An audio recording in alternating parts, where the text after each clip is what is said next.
When taking photos with a camera, you often have the choice to take the photos in either the JPEG or Camera RAW file format.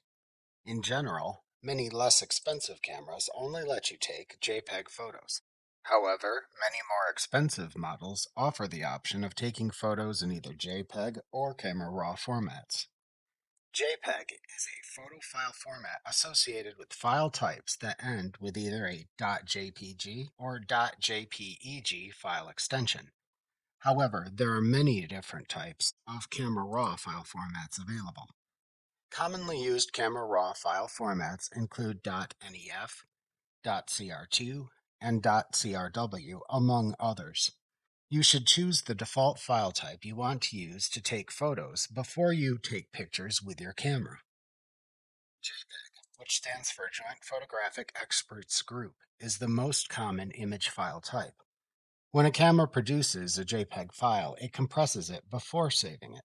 This produces a smaller file, which loses a bit of data as a result, usually an unrecognizable amount. However, Camera RAW images give you uncompressed and larger files which have no loss of data or clarity. If you have the space and the choice, it's always better to shoot in Camera RAW as it achieves the maximum photo clarity available. Photoshop is integrated with the latest version of Camera RAW. This lets you work in a non-destructive manner with Camera RAW files to set image attributes like white levels, sharpness, and contrast within Photoshop. So in summary, you should know your camera's default photo capture settings before taking photographs and opening them in Photoshop.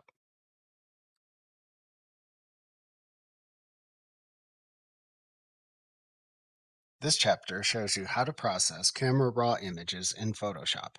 A Camera RAW image is the unprocessed image data from your camera's image sensor.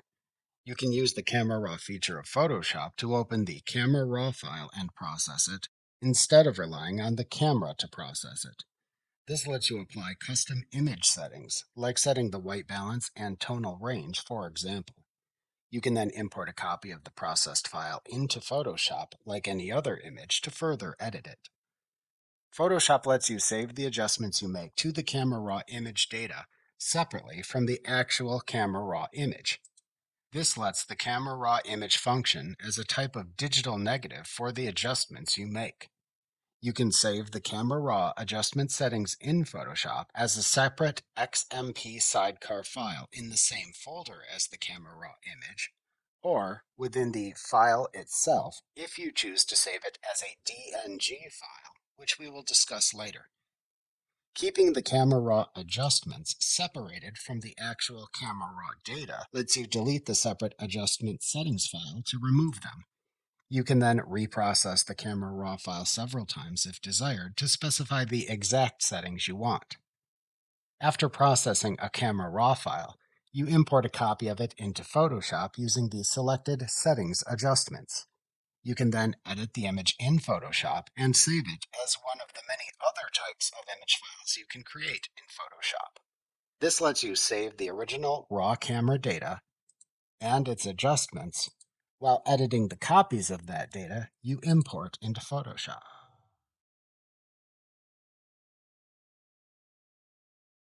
To open a locally saved Camera Raw image in Photoshop for processing, select File, Open from the menu bar to launch an open dialog box. Then use this dialog box to navigate to and select the Camera Raw file to open for processing. Then click the Open button in the Open dialog box to open the Camera Raw image within the Camera Raw dialog box in Photoshop.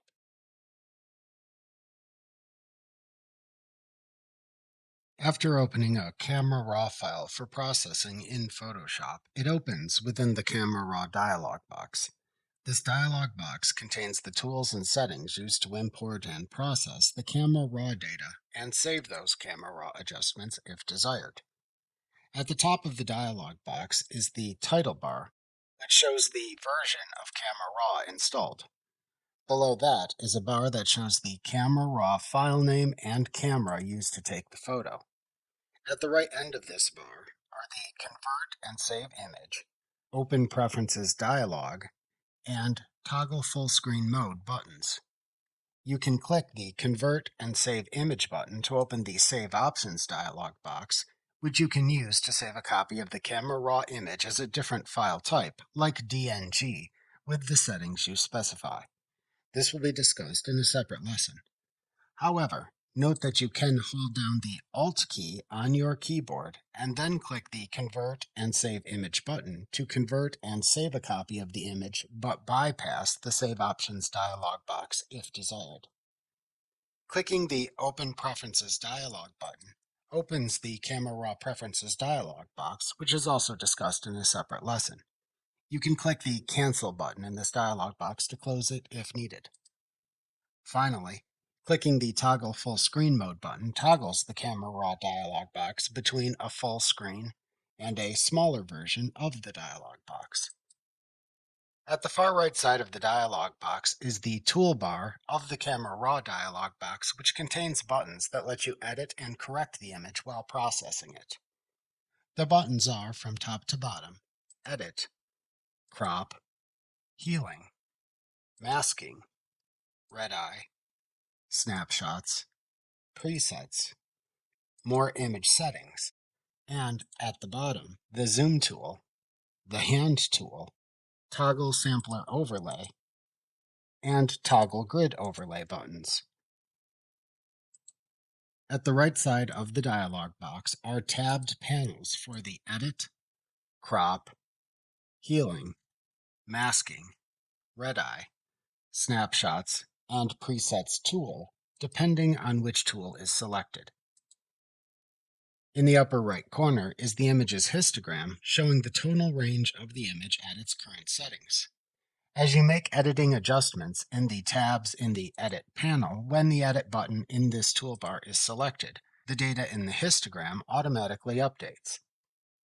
In the upper left and upper right corners of the histogram are two buttons you can click to toggle clipping warnings on and off in the preview image to the left. When enabled, clipping warnings appear as shaded red or blue areas in the preview image. These areas indicate where clipping of the highlights or shadows in the image will occur according to the current settings. The left button is the shadow clipping warning, and the right button is the highlight clipping warning. Above and below the histogram is the RGB and image information. You can move your pointer over the preview image to see the corresponding RGB information at the top of the histogram for whichever point in the image preview over which your pointer hovers. Below the histogram is the basic image information. When the Edit tool is selected in the toolbar, the non-collapsible and expandable tabs appear at the right side of the dialog box in an Edit panel. You can click these tabs to show or hide the tab's associated settings and sliders in a panel. The tabs from top to bottom are named Basic, Curve, Detail, Color Mixer, Color Grading, Optics, Geometry, Effects, and Calibration. Below the preview image, at the left side of the dialog box in the lower left corner, is the Fit in View button, the Zoom to Specified Level button, and the Select Zoom Level dropdown, which appear in a toolbar at the bottom of the preview image. To fit the image in the preview window, click the Fit in View button. Alternatively, to fit the preview image in the window, double-click the Zoom Tool button in the toolbar at the right side of the Camera Raw dialog box. To set the magnification level to use when you click the preview image with the Zoom tool, select a choice from the Select Zoom Level dropdown. Alternatively, to set the magnification level by clicking and dragging when the Zoom tool is selected, click and hold down with the Zoom tool in the preview image where you want to focus the magnification. To decrease the magnification level, then drag to the left and release it when it is the desired magnification. Alternatively, to increase the magnification level, then drag to the right and release it when it is the desired magnification.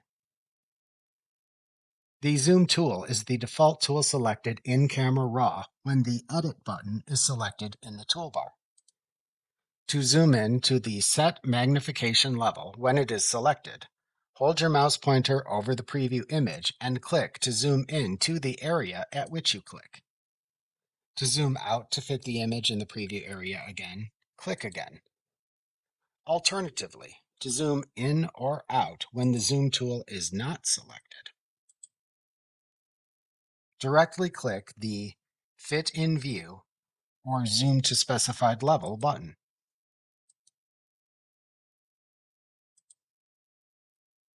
To the right of the magnification buttons in the toolbar below the preview image are the Film Strip, Sort, and Filters buttons, which you can use to view, sort, filter, and manipulate the film strip of thumbnails that appears when working with multiple files at once in the Camera Raw dialog box, which we will discuss in a separate lesson. Directly below the preview image in the toolbar is a 5-star scale. You can click or click and drag in this scale to set a star rating for the current photo. To toggle the photo as being marked for deletion, click the Toggle Mark for Deletion button to the right of the stars, which looks like a trash can icon. Further to the right, in this same bar, is the Cycles Between Before-After Views button. You can click this button to cycle the preview of the Camera Raw image between the 5 before-after views to choose the way changes you make to the Camera Raw file appear in the preview area. Alternatively, click and hold down the button to show a pop-up menu of these view choices instead. Then click the name of the before-after view to apply in the menu that appears. If you select one of the before-after views and then change the image, you can then click the adjacent Swap Before-After Settings button to swap the settings between the two photo versions, or click the Copy Current Settings to Before button to copy the changes to the before image. You can click the Toggle to Default or Current Settings button to toggle between applying the current or default settings to the after version of the photo.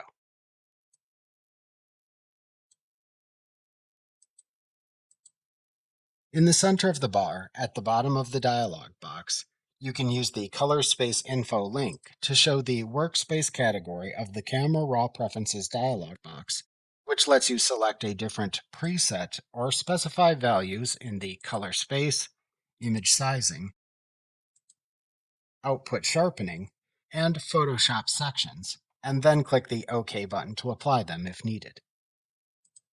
To apply any Camera Raw adjustments to the selected Camera Raw image and close this dialog box without opening the image in Photoshop, click the Done button in the lower right corner of the Camera Raw dialog box. Alternatively, to cancel the changes and close the dialog box, click the Cancel button. Alternatively, to reset the Camera Raw changes made in the dialog box if needed, hold down the Alt key on your keyboard and then click the Reset button that replaces the Cancel button. To both apply your changes by updating the image's metadata and open the image in Photoshop, click the Open button. Alternatively, to open the selected image in Photoshop without updating the image's metadata, hold down the Alt key on your keyboard and then click the Open Copy button that replaces the Open button.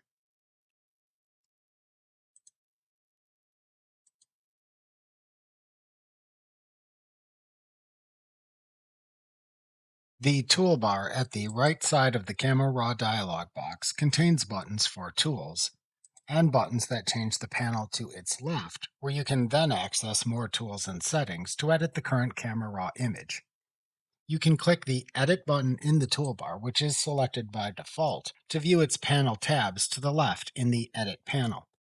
This is where you make most image adjustments to Camera Raw images in the Camera Raw dialog box. We'll discuss the settings within each tab in this panel in detail in later lessons of this chapter. When the Edit button in the toolbar is selected, then the default tool that appears when you hold your pointer over the preview image is the Zoom tool. To set the Zoom tool as the default tool to use in the Camera Raw dialog box if it is not selected, Click the Zoom Tool button in the toolbar at the right side of the Camera Raw dialog box. To zoom when the Zoom tool is selected, hold your pointer over the preview image and click to zoom in to the area at which you click. To zoom out to fit the image in the preview area again, click again. To set the magnification level to use when you click the preview image to zoom in with the Zoom tool, select a choice from the Select Zoom Level dropdown. Alternatively, to set the magnification level by clicking and dragging when the Zoom tool is selected, click and hold down with the Zoom tool in the preview image where you want to focus the magnification. To decrease the magnification level, then drag to the left and release when it is the desired magnification. Alternatively, to increase the magnification level, then drag to the right and release when it is the desired magnification. Alternatively, to zoom into a selection area that you choose, hold down the Control key on your keyboard. Then click and drag to create a selection in the preview image to magnify. Then release the mouse button to magnify and display the selected area within the Camera Raw dialog box. Then release the Control key. To temporarily switch to the Hand tool when the Zoom tool is selected, hold down the Spacebar key on your keyboard.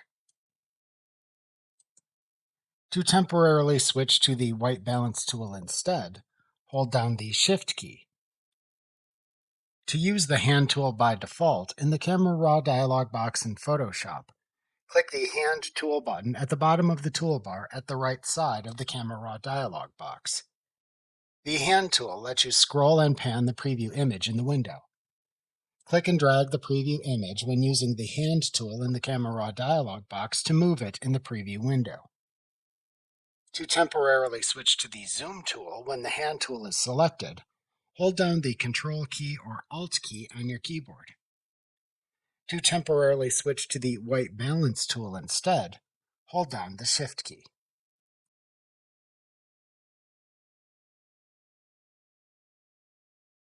The Toggle Sampler Overlay and Toggle Grid Overlay buttons in the Camera Raw dialog box of Photoshop let you show or hide helpful overlay information when making Camera Raw adjustments. The Sampler Overlay lets you see the RGB values of up to 9 points you can sample by clicking into the preview image. The Grid Overlay shows a grid you can use for alignment and orientation of the photo. To toggle the Sampler Overlay on or off, click the Toggle Sampler Overlay button in the toolbar at the right side of the Camera Raw dialog box. This shows the Sampler Overlay section at the top of the preview image and the corresponding numbered color sample icons within the preview image. When the Sampler Overlay is initially activated, the New Sample button within the Sampler Overlay section should then also automatically activate. However, to add a new color sample to the Sampler Overlay section, if you reopen it after initially adding color samples to it, then click the New Sample button in the Sampler Overlay section to activate the button. To add a color sample when this button is activated, then click into the preview image in the location that contains the color to sample to show its RGB information in the Sampler Overlay section. A corresponding numbered icon for the color sample location then also appears in the preview image. To move a color sample icon in the preview image, which adjusts its RGB values to its new location, ensure the New Sample button is activated in the Sampler Overlay section. Then, click and drag the existing color sample icon in the preview image and drop it into a new location.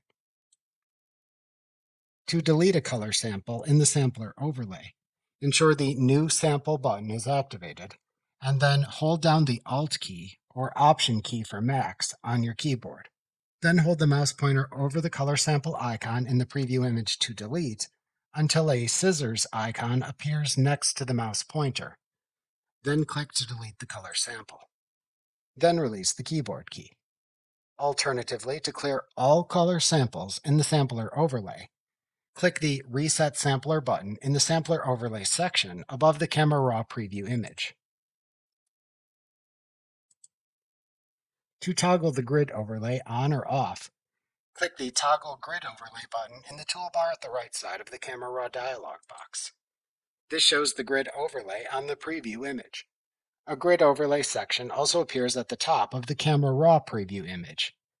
To adjust the grid size, use the grid size slider in the grid overlay section at the top of the Camera Raw preview image. To adjust the grid opacity, use the opacity slider in the grid overlay section at the top of the Camera Raw preview image.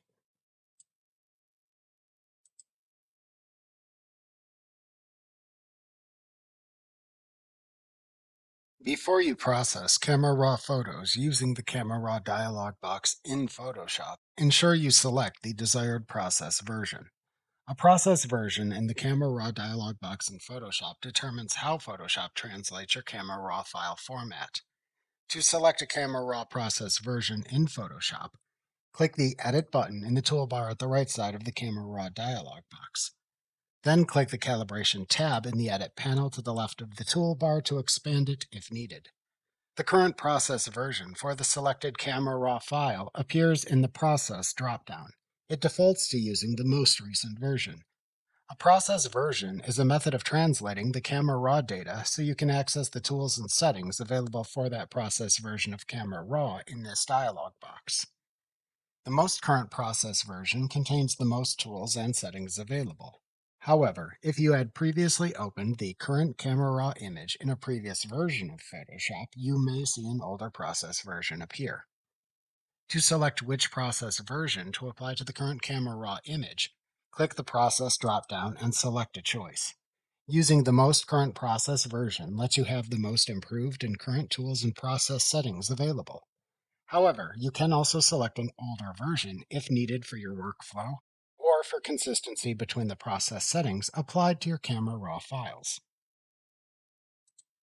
After selecting the desired Camera Raw process version, you can then make any adjustments to its overall color rendering if needed, using the sliders that appear below the Process dropdown on the Calibration tab in the Edit panel.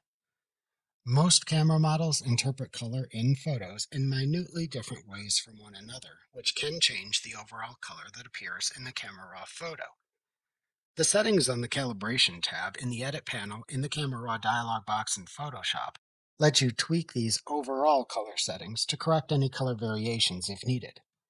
While these settings are not intended as the main tools to correct color in individual images, they can help to correct color issues that may appear consistently when using a specific camera model if you notice that occurring, which is why these settings appear on the Calibration tab. Alternatively, you can use these same sliders to enhance the colors in photos for artistic effect. To adjust the color tint of the blacks in the Camera Raw photo, use the Tint slider for the shadow setting or enter a value into its adjacent field. This adjusts the green or magenta color of all blacks in the image. Since most colors use some black, this large-scale adjustment appears most everywhere in the photo, but is especially visible in the darker areas in the image.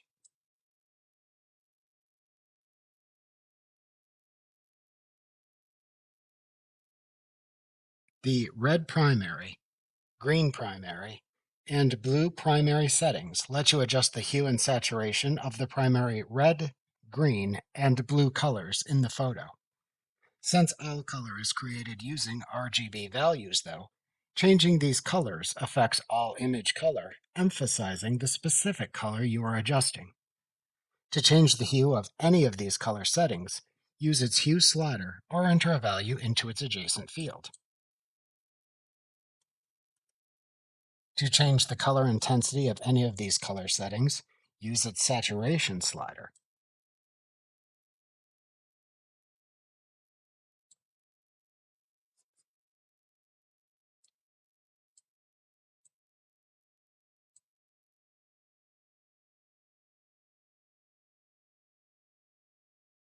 The first correction you usually want to make after opening a Camera Raw file in Photoshop is to set the correct white balance for the photo if needed.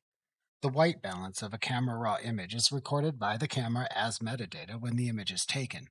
This metadata is read by Photoshop when you open the Camera Raw image and often results in the correct color temperature for the image. However, you can adjust the white balance for images that display a color cast due to an imbalance in the white balance. There are three ways to adjust the white balance in an image.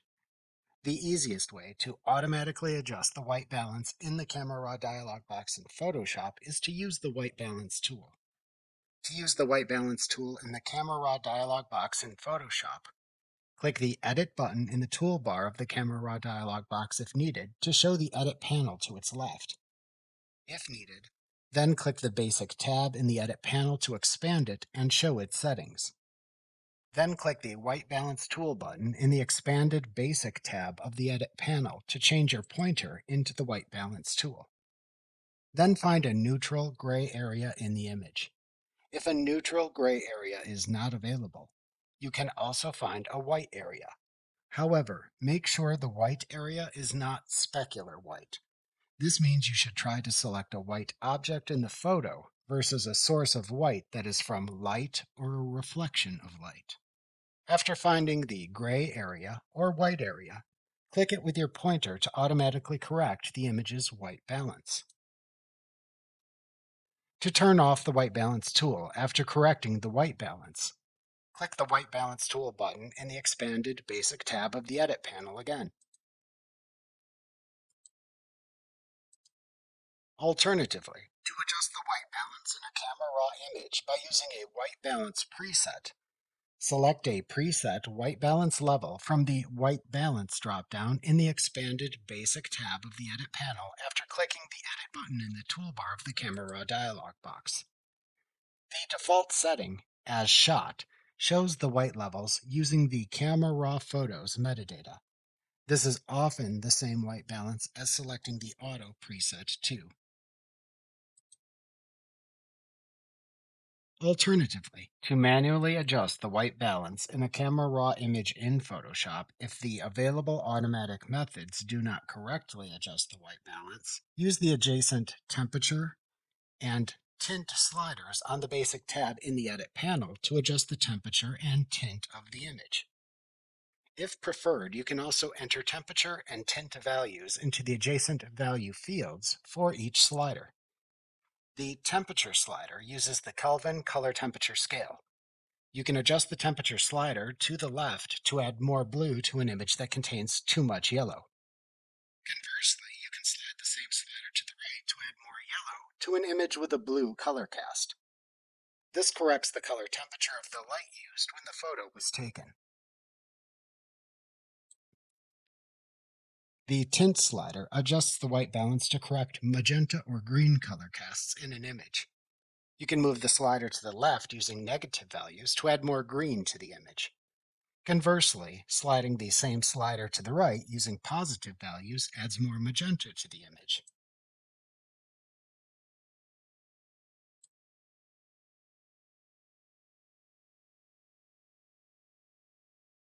After setting the correct white balance for a Camera Raw image, you should then make additional tonal adjustments to it as needed. To make basic tonal adjustments to Camera Raw photos in Photoshop, click the Edit button in the toolbar at the right side of the Camera Raw dialog box if needed. Then click the Basic tab in the Edit panel that appears to the left of the toolbar to expand it if needed. Then use the sliders that appear below the white balance section to change the basic adjustment settings.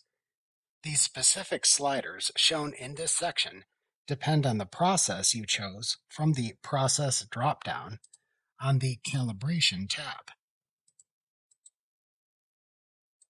This lesson covers the settings for Process version 5 in the Camera Raw dialog box in Photoshop. To apply automatic adjustments, click the Auto button at the top of the Edit panel. To undo the automatic adjustments, click the Auto button again. To apply a black and white treatment in Camera Raw, click the BNW button at the top of the Edit panel. Doing this applies the Adobe monochrome profile to the image. To remove the black and white treatment, click the BNW button again. To manually adjust the exposure for the selected Camera Raw image, click and drag the exposure slider or enter a value into the adjacent field. This adjusts the brightness or darkness of the image. Move the slider to the left to darken the image, or move the slider to the right to brighten it. The values shown in the adjacent field are equivalent to f-stops. So a setting of plus 1.00 is equivalent to widening the camera aperture by 1 f-stop. Likewise, a value of negative 1.00 is equivalent to reducing the aperture by 1 f-stop.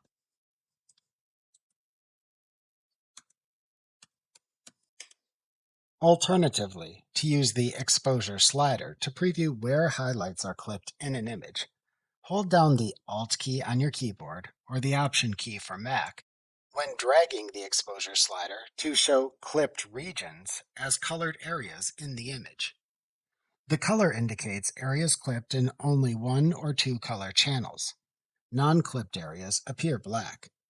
Move the slider until the non-specular highlights, meaning highlights not from light or reflected light, are completely clipped.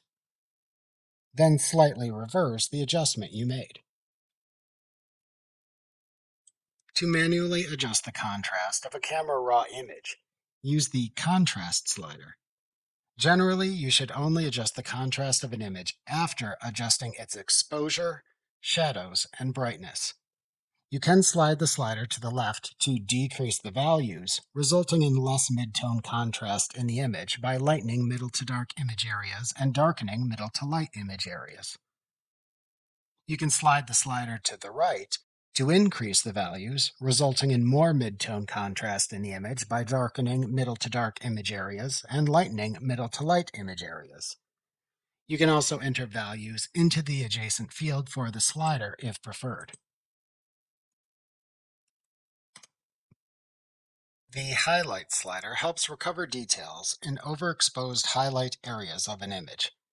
Dragging the slider to the left darkens highlights to help recover details in overexposed highlight areas. Dragging the slider to the right brightens highlights while minimizing clipping. You can also enter values into the adjacent field for the slider if preferred.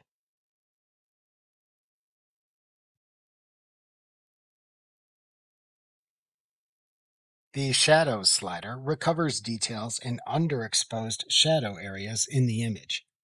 Dragging the slider to the left darkens shadows while reducing any clipping. Dragging the slider to the right brightens shadows to help recover details in underexposed shadow areas of the camera raw image. You can also enter values into the adjacent field for the slider if preferred. The White slider adjusts the highlight clipping in an image. Drag the slider to the left to reduce highlight clipping. Drag the slider to the right to increase highlight clipping. You can also enter values into the adjacent field for this slider if preferred.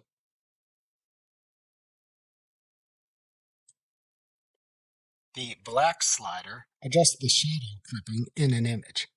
Drag this slider to the left to increase shadow clipping. Drag the slider to the right to decrease shadow clipping. You can also enter values into the adjacent field for the slider if preferred. The Texture slider increases or decreases medium frequency details in a camera raw image by sliding this slider to the right or left, respectively.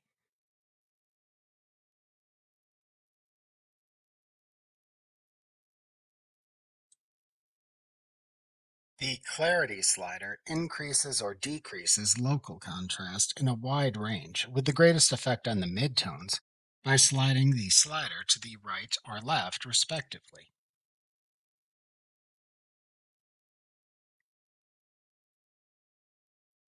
This can restore detail and sharpness other tonal adjustments may remove.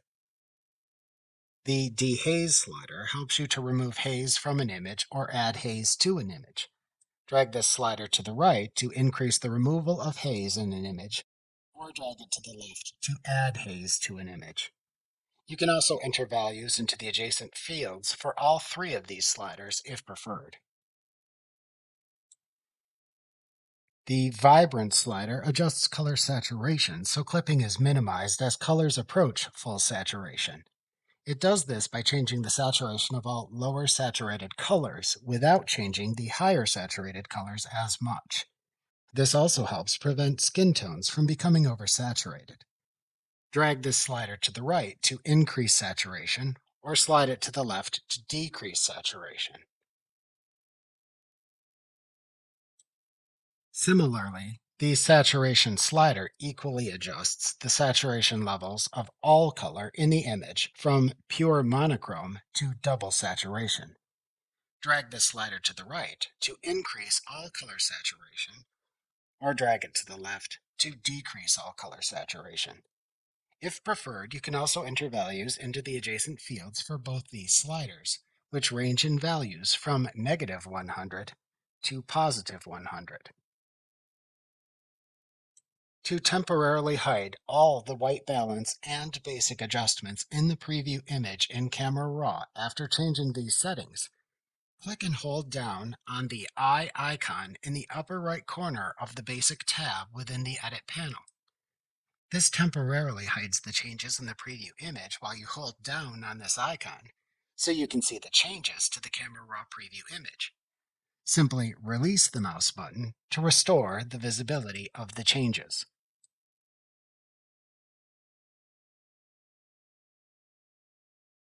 After making basic tonal adjustments to a Camera Raw image in Photoshop, you can then fine-tune the exposure, contrast, and color by adjusting the tone curve in the Curve tab of the Edit panel in the Camera Raw dialog box of Photoshop. To show the Curve panel, click the Edit button in the toolbar at the right side of the Camera Raw dialog box if needed. Then click the Curve tab in the Edit panel to show its settings in the Curve panel to the left of the toolbar. The Curve panel shows the types of adjustments you can make in the Adjust section at its top. Below that is the large curve graph where you can make the adjustments for the selected type of adjustment and set the additional settings for those adjustments, which appear below the curve. By default, the point curve adjustment type is selected.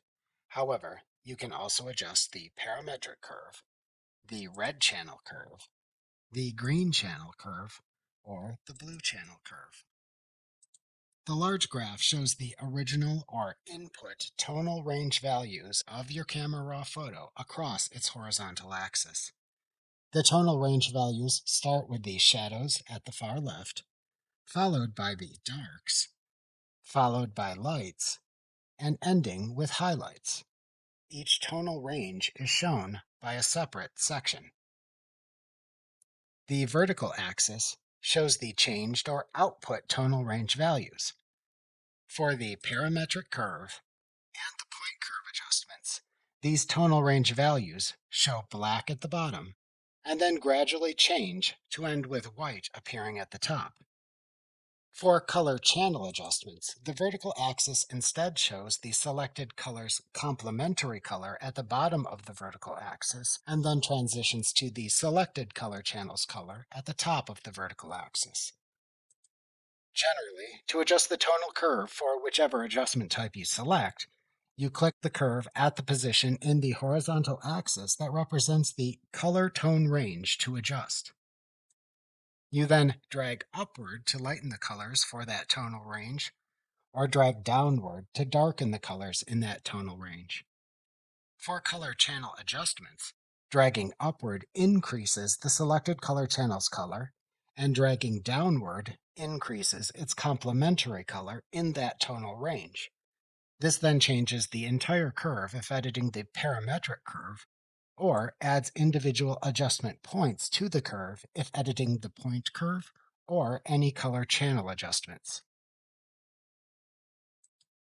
The parametric curve is a simple tone editing curve that is less precise than the point curve, but also helps prevent abnormal tones by restricting the tonal adjustments more than the point curve does.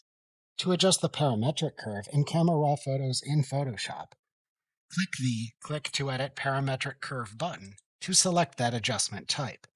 Below the large graph, you see 3 dots in a black and white gradient bar that represent the tonal ranges on the horizontal axis. If desired to adjust the tones that appear within a tonal range, you can click and drag these dots left or right to adjust which tones appear within the shadows, darks, lights, and highlights tonal ranges.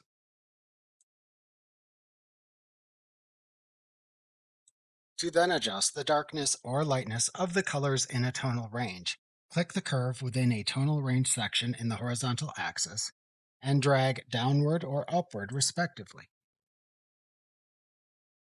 As you do that, note the corresponding tonal range slider below the large graph also adjusts correspondingly.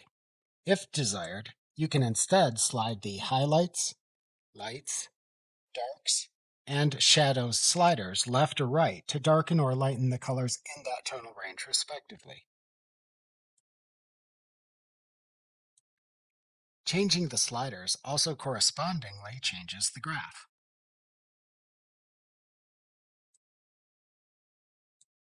For many photographs, the ideal tone curve that enhances image contrast resembles a very smooth, slight S or wave shape, and the middle of the curve often hits the center of the graph.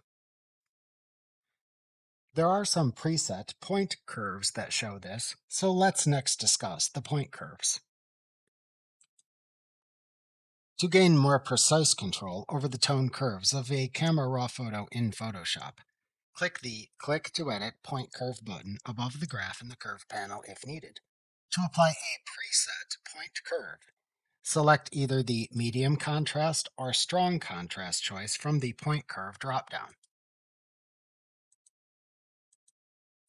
You can then examine the changes these presets make to the tone curve, and you can see the points added to the tone curve if you hold your mouse pointer over the tone curve graph. To reset the point curve, select the Linear choice from the Point Curve dropdown instead. To add points to the point curve tone curve graph, click on the point curve at the position in the color tone range on the horizontal axis that you want to change. Then drag upward to increase the lightness, or drag downward to increase the darkness at that point. If needed, you can also click and drag a point left or right to adjust the tone range it changes. Repeat this process as needed to adjust the points you add to the tone curve.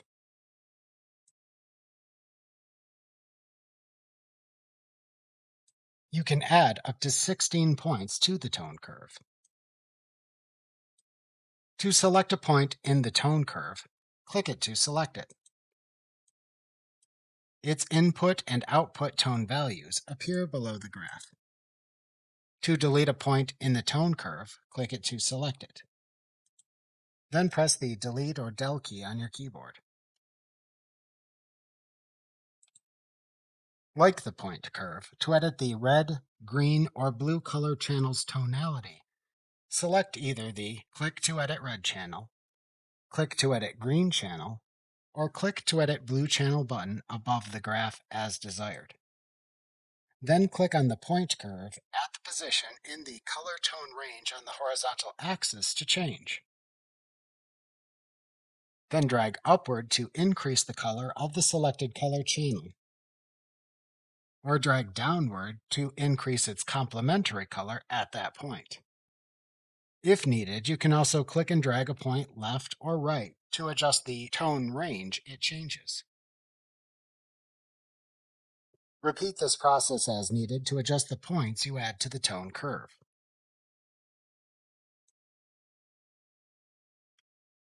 To select a point in the tone curve, click it to select it. Its input and output tone values appear below the graph. To delete a point in the tone curve, click it to select it. Then press the Delete or Del key on your keyboard. Alternatively, to set tone curve values in Photoshop by clicking and dragging on colors in the preview image, you can use the Point Curve Targeted Adjustment tool. To enable the Point Curve Targeted Adjustment tool, click the Point Curve Targeted Adjustment tool button to the right of the Tone Curve Adjustment types in the Curve panel to show the Point Curve Targeted Adjustment tool toolbar at the bottom center of the preview image. To use the Point Curve Targeted Adjustment tool, ensure the Click to Control Tone Curve button at the left end of the toolbar is selected. Then click to select the type of tone curve adjustment to edit from the tone curve adjustment types shown at the right end of the toolbar. Then hold your mouse pointer over the color whose tone you want to adjust in the preview image. A small color dot or label appears next to your mouse pointer, showing the color range of the selected color you are about to adjust. Click the desired color in the preview image and hold down your mouse button to show a colored bar and the color's current location within the bar as an empty circle. The colors shown in the bar change depending on the adjustment type you selected. Then click and drag left or right to change the location of the empty circle in the bar.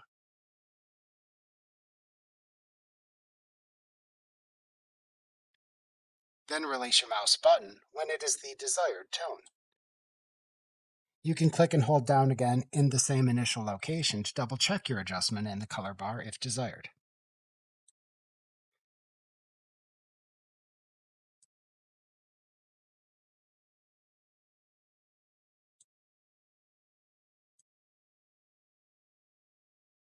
To temporarily hide all the tone curve adjustments in the preview image in Camera Raw after changing these settings, click and hold down on the eye icon in the upper right corner of the Curve tab within the Edit panel.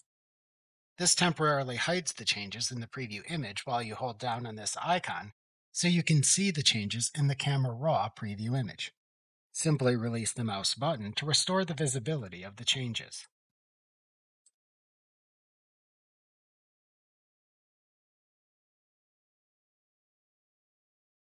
After making basic tonal adjustments to an image if needed, you can then make detail adjustments to the Camera Raw image if needed. To make detail adjustments to Camera Raw images in Photoshop, click the Edit button in the toolbar at the right side of the Camera Raw dialog box if needed. Then click the Detail tab in the Edit panel that appears to the left of the toolbar to expand it if needed. As noted at the bottom of the Expanded Manual Noise Reduction section of this panel, you should change the magnification level of the preview image to 100% or greater to accurately preview the changes you make to these settings. The detail settings are sharpening and noise reduction. The noise reduction setting uses either the AI-assisted denoise enhancement or uses manual noise reduction you apply by clicking the Manual Noise Reduction section and then adjusting its sliders. To show or hide the related detail adjustments for each manual detail setting if needed, click the arrows to the right of the setting names. The first image detail setting you can adjust is the sharpness of the image. Adjusting these settings changes the edge definition in the Camera Raw image. The sharpening slider increases the amount of edge definition when you slide it to the right. Setting this slider to a value of 0 or entering 0 into the adjacent field turns off image sharpening.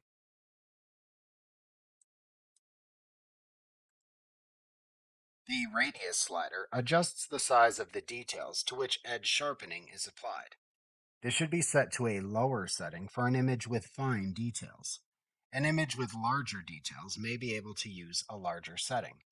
However, using too large a setting will produce unnatural results within an image.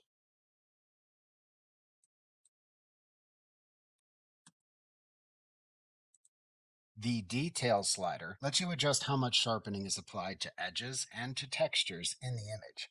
A lower setting will generally sharpen edges to remove blur in an image, while higher settings will emphasize textures in the image.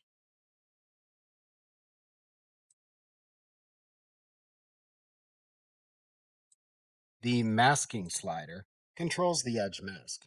When set to 0, everything in the image is sharpened.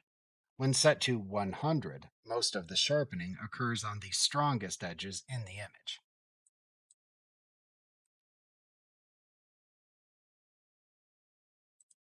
The next detail setting you can adjust is the noise reduction.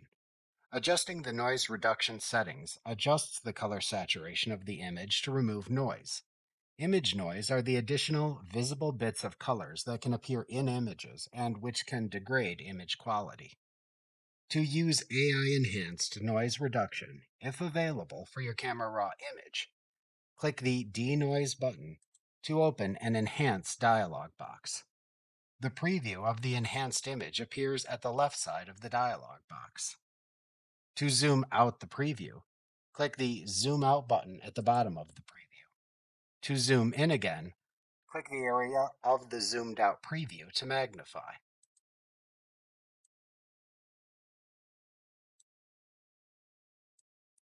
To pan, click and drag the zoomed in preview.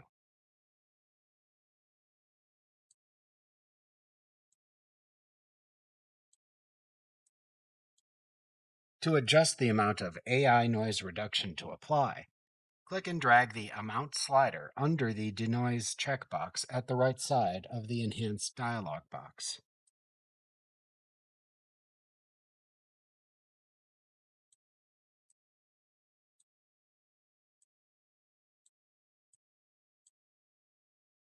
To apply the enhancement, which saves a copy of the file in the same folder location with the same file name, but with -enhanced-nr added to the end of the file name. Click the Enhance button. Alternatively, to cancel the noise reduction, click Cancel.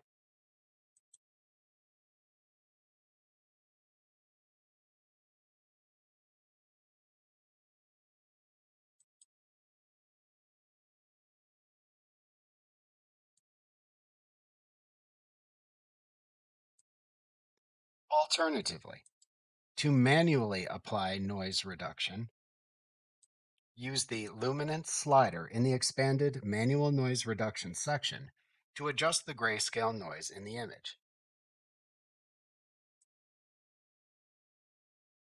After adjusting the noise reduction setting, its detail and contrast sliders then become available.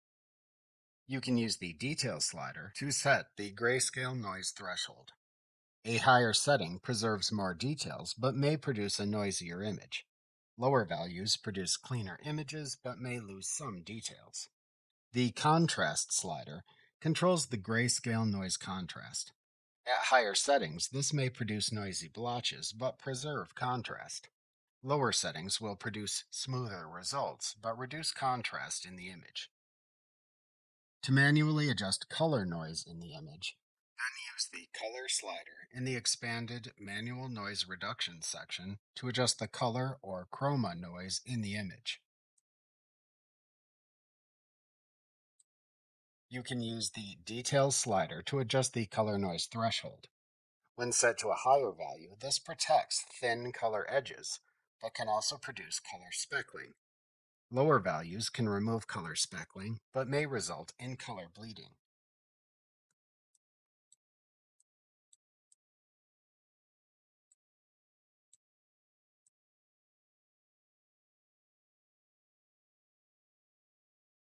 You can use the Smoothness slider to help blend or blur the remaining color noise, but be aware that over-applying this setting can sometimes desaturate the overall image.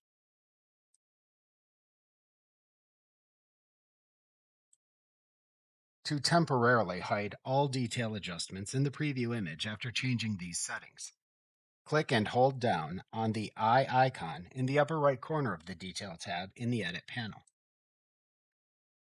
This temporarily hides the changes in the preview image while you hold down on this icon so you can see the changes in the preview image. Simply release the mouse button to restore the visibility of the changes.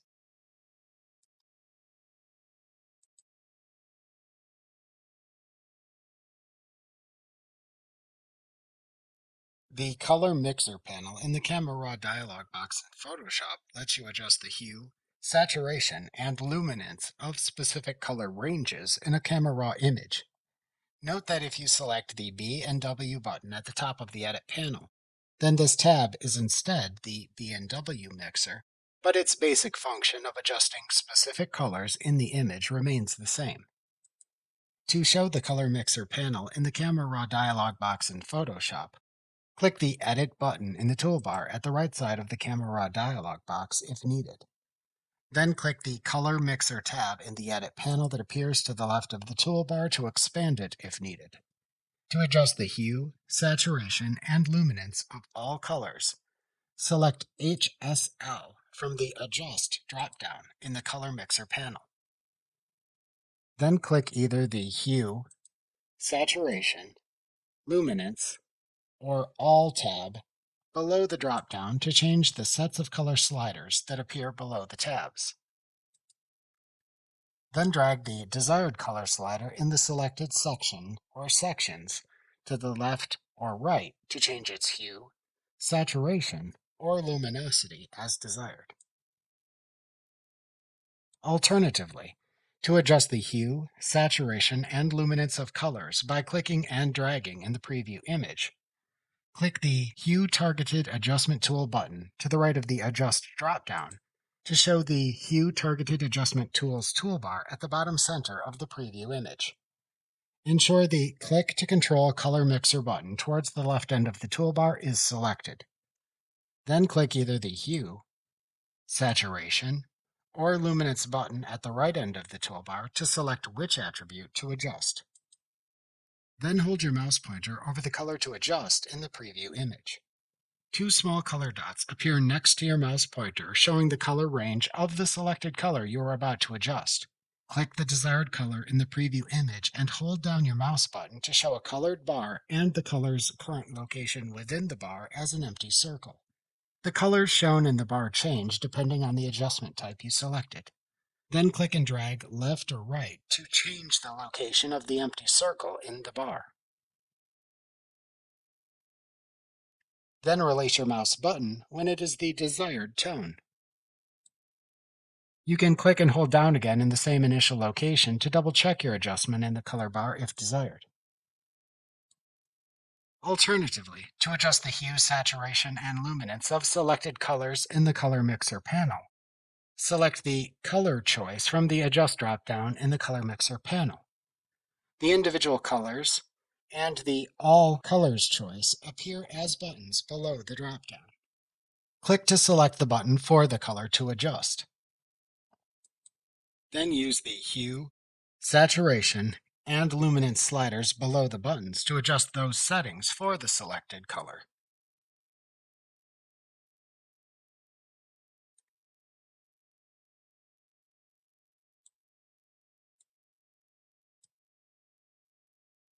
Alternatively, if using the B&W Mixer panel for a black and white image, slide the sliders for each desired color in the panel to the left to increase its darkness, or slide it to the right to increase its lightness.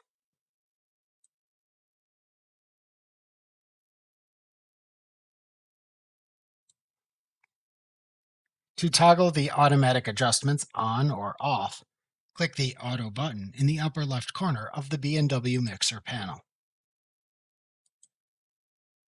Also, like the Color Mixer, to set the lightness or darkness of a color in the black and white image by clicking and dragging in the preview image, click the Grayscale Mix Targeted Adjustment Tool button in the upper right corner of the B&W Mixer panel to show the Grayscale Mix Targeted Adjustment Tools toolbar at the bottom center of the preview image. Then hold your mouse pointer over the color to adjust in the preview image. Two small color dots appear next to your mouse pointer showing the color range of the selected color you are about to adjust. Click the desired color in the preview image and hold down your mouse button to show a colored bar and the color's current location within the bar as an empty circle. The colors shown in the bar change depending on the color you selected.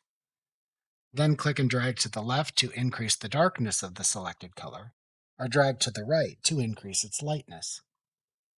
Then release your mouse button when it is the desired darkness or lightness.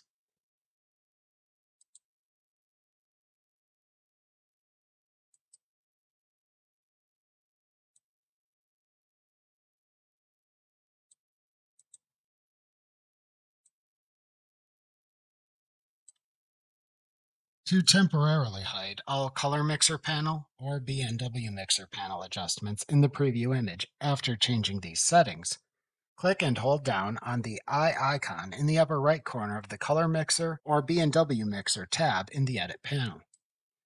This temporarily hides the changes in the preview image while you hold down on this icon so you can see the changes in the preview image. Simply release the mouse button to restore the visibility of the changes.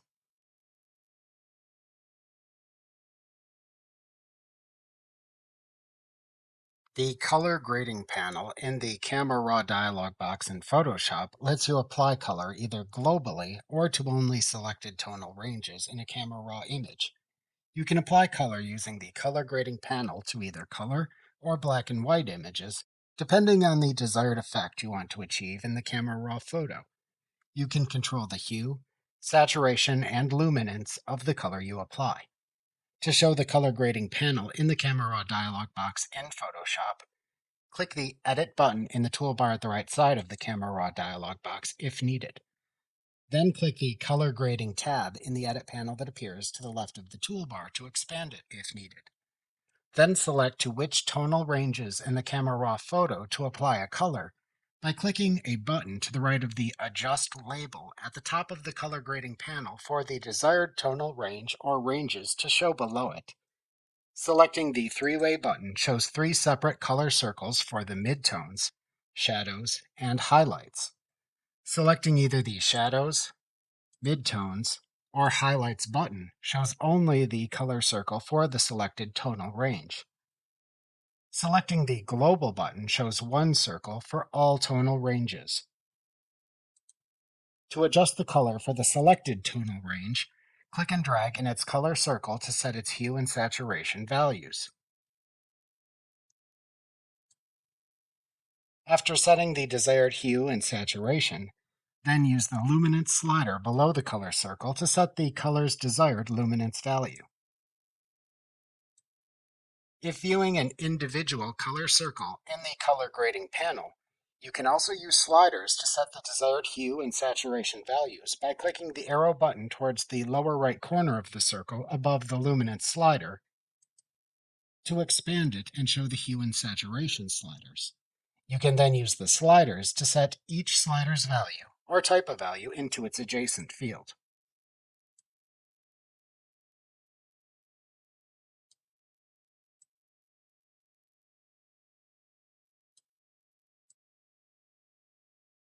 The color you select is then applied to the selected tonal range in the Camera Raw image. To adjust how the color grading blends and overlaps between tonal ranges, use the Blending slider at the bottom of the Color Grading tab or type a value into its adjacent field. Lower values provide more tonal range separation, and higher values cause more tonal range overlap.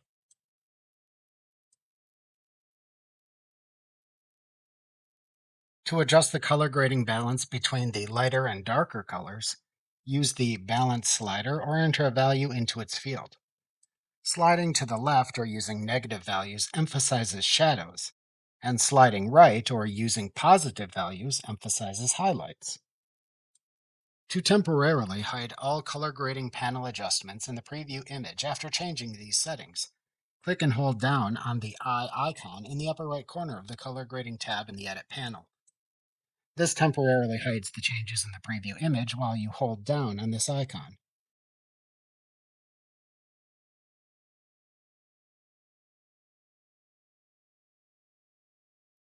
The Optics tab in the Camera Raw dialog box in Photoshop lets you correct image defects caused by lens distortions in a Camera Raw image. These tools let you easily correct image perspective flaws and chromatic aberrations from camera lenses that may appear in a Camera Raw image. To show the Optics tab in the Camera Raw dialog box in Photoshop, click the Edit button in the toolbar at the right side of the Camera Raw dialog box if needed. Then click the Optics tab in the Edit panel that appears to the left of the toolbar to expand it if needed. There are two tabs within the Optics tab you can use to correct lens flaws. These are the Profile tab and the Manual tab. To attempt to adjust a Camera Raw image to automatically fix lens distortions based on the camera model, click the Profile tab. To attempt to automatically correct chromatic aberration in the Camera Raw image, check the Remove Chromatic Aberration checkbox. A common type of chromatic aberration is caused by misaligned colors of light in a single spot in the image, often found on specular highlights in the photo, which causes a purple fringe around the specular highlights. Checking this checkbox can reduce that in the Camera Raw image, although you can also manually defringe the chromatic aberration in the photo if desired, as we will examine momentarily.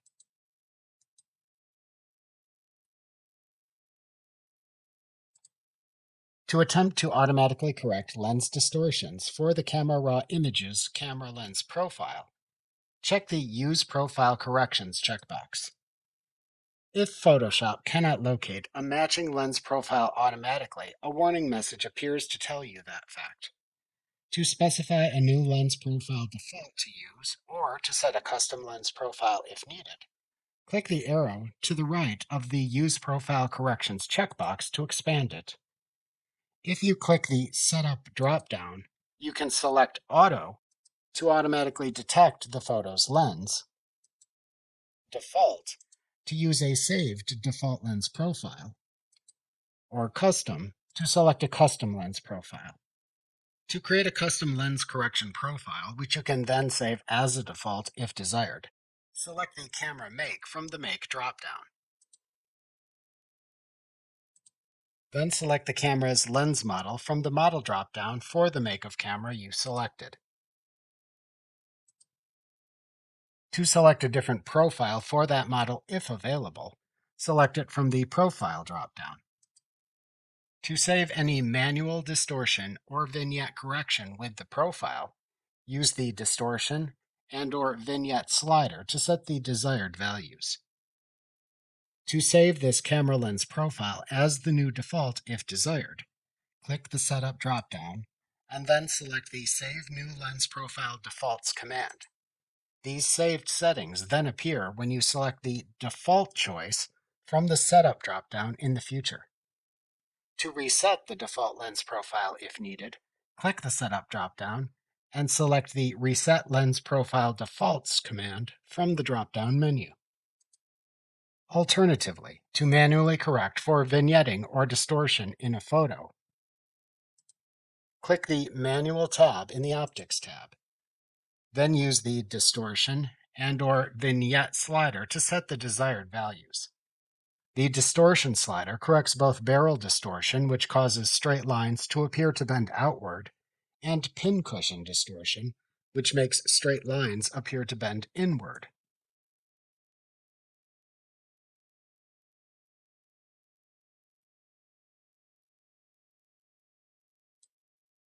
The Vignette slider corrects for vignetting, which makes the corners of an image appear darker than the center.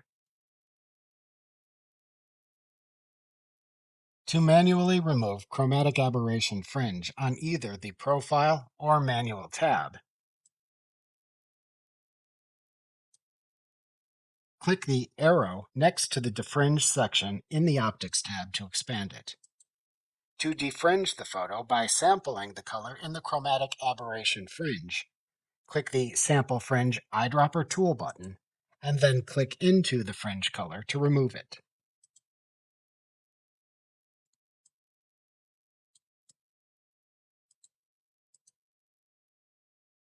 Alternatively, to manually remove the fringe by color range, click and drag the two sliders under the purple hue and/or green hue sliders to set the color range of the fringe to remove.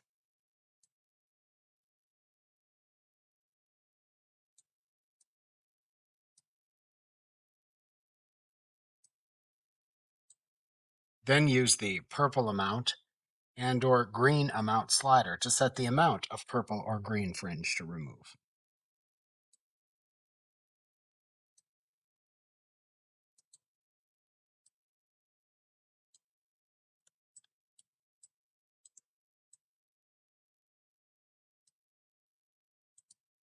To temporarily hide all Optics tab adjustments in the preview image after changing these settings,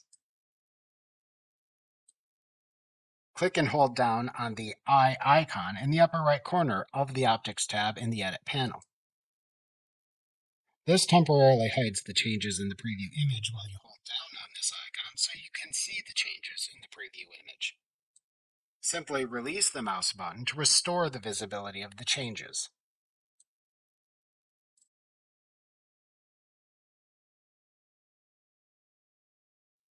The Geometry tab in the Camera Raw dialog box in Photoshop lets you automatically or manually correct perspective flaws in a Camera Raw image. To show the Geometry tab in the Camera Raw dialog box in Photoshop, Click the Edit button in the toolbar at the right side of the Camera Raw dialog box if needed to show the Edit panel. Then click the Geometry tab in the Edit panel that appears to the left of the toolbar to expand it if needed. As shown in the Geometry tab, ensure you apply any necessary adjustments for lens corrections in the Optics tab before applying adjustments using the Geometry tab for optimal results. After that has been done, if needed, then apply any perspective adjustments here. To automatically adjust the perspective in a Camera Raw photo, click the desired adjustment type button for the upright setting.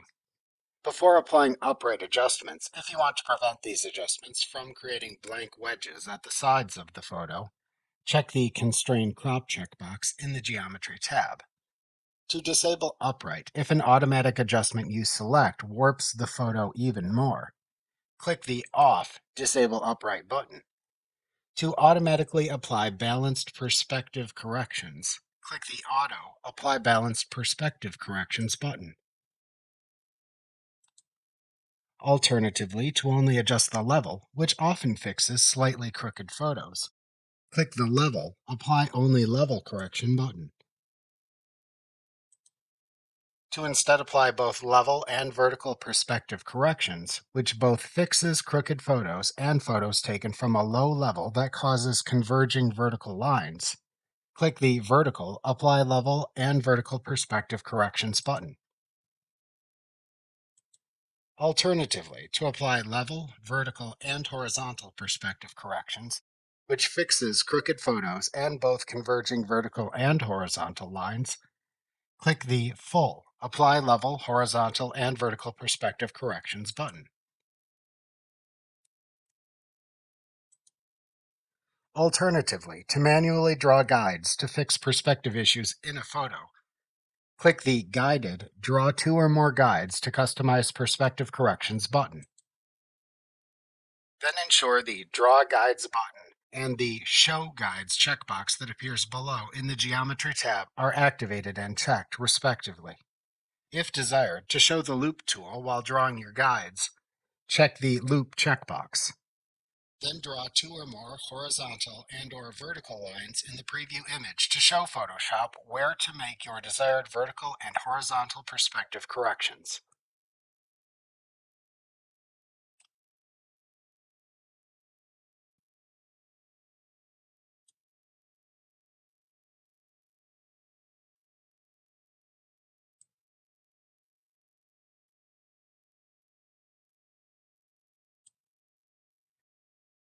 If needed, to clear the guides you have drawn, click the Clear Guides button that appears in the Geometry tab.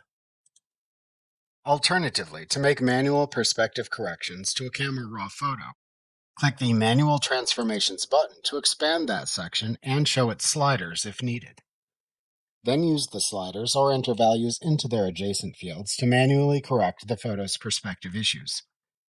To correct vertical tilt, click and drag the vertical slider left or right.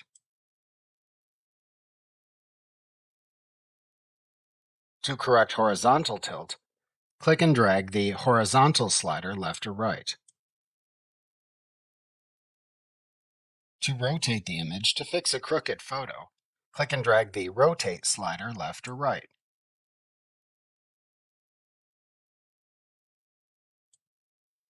To adjust the horizontal and vertical aspect ratio, click and drag the aspect slider left or right.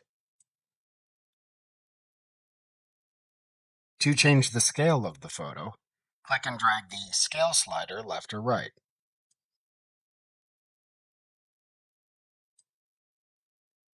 To change the horizontal offset of the image, click and drag the Offset X slider left or right.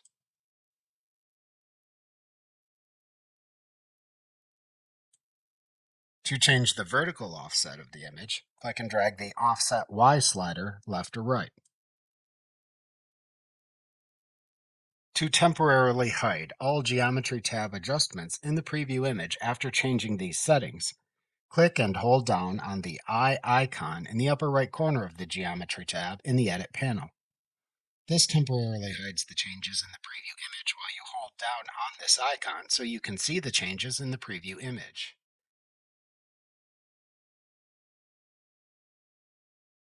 The Effects tab in the Camera Raw dialog box in Photoshop lets you apply artistic effects to a Camera Raw image. To show the Effects tab in the Camera Raw dialog box in Photoshop, click the Edit button in the toolbar at the right side of the Camera Raw dialog box if needed. Then click the Effects tab in the Edit panel that appears to the left of the toolbar to expand it if needed. The Grain slider lets you apply a simulated film grain effect to photos if desired. To expand the settings for the grain slider, click the arrow button to its right. To apply a grain effect, click and drag the grain slider, or enter a value into its adjacent field. To adjust the size of the film grain, click and drag its size slider in its expanded settings section. To adjust the roughness of the film grain, click and drag the roughness slider in its expanded settings section. The vignetting slider lets you apply a dark or light vignette effect to photos if desired. To expand the settings for the vignetting slider, click the arrow button to its right. To apply a dark or light vignette effect, click and drag the vignetting slider to the left or right, respectively. To change the vignette style, select a choice from the Style drop-down in its expanded section. To adjust the midpoint vignetting, click and drag the midpoint slider. To adjust the roundness of the vignetting, click and drag the roundness slider.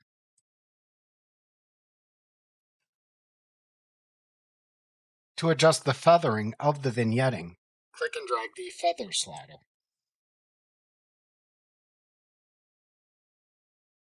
To adjust the highlight vignetting for the highlight priority or color priority styles if needed, use the highlight slider.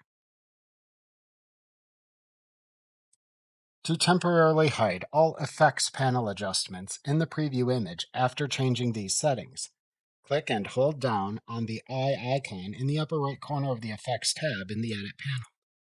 This temporarily hides the changes in the preview image while you hold down on this icon, so you can see the changes in the preview image. Simply release the mouse button to restore the visibility of the changes.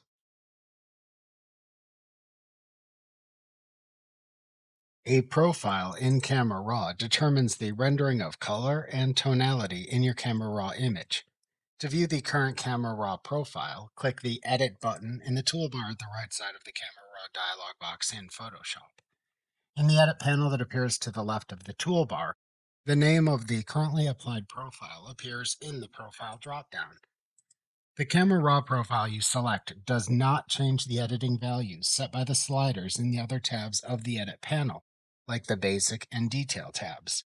So you can apply a profile either before or after making editing adjustments to see its impact without worrying about losing the adjustment values. To change the Camera Raw profile, select the name of the profile to apply from the Profile dropdown. Alternatively, to open the Profile panel to apply a profile or manage the profiles, either select the Browse command in the Profile dropdown, or click the Browse Profiles button to the right of the dropdown. In the Profile panel, the name of the currently applied profile appears at the top of the panel. If available for a profile, you can use the Amount slider under the name of the profile to change the amount of effect applied by some types of profiles. The available profiles appear in collapsible and expandable groups at the bottom of the panel. For Camera Raw images taken with a camera for which Adobe has matching Camera Raw profiles, the Camera Raw profiles appear within a Camera Matching section. Click the names of each profile group to expand and collapse the names of the profiles within it. To filter the profile groups by treatment, click the More Profile Options button in the upper right corner of the tab, and then select either All, Color, or Black and White in the Type section of the dropdown. To change the view of the profiles in the profile groups between a grid or a list, select either Grid or List in the View section of this same dropdown. To apply a profile, click it within its profile group. To mark or unmark a profile as a favorite, hover over it and click its star icon to toggle its favorite status on or off. Profiles marked as favorites appear in the Favorites profile group.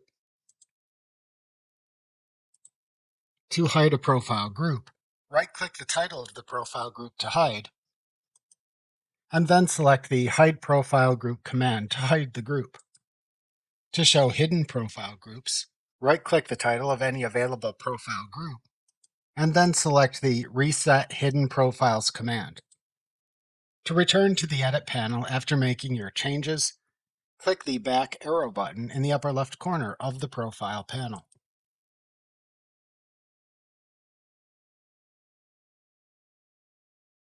To reset any adjustment setting in the Edit panel of the Camera Raw dialog box to its default value, hold down the Alt key on your keyboard or Option key for Macs. Then roll your pointer over the name of the setting to reset. Then click the Reset link that appears where the name of the setting was.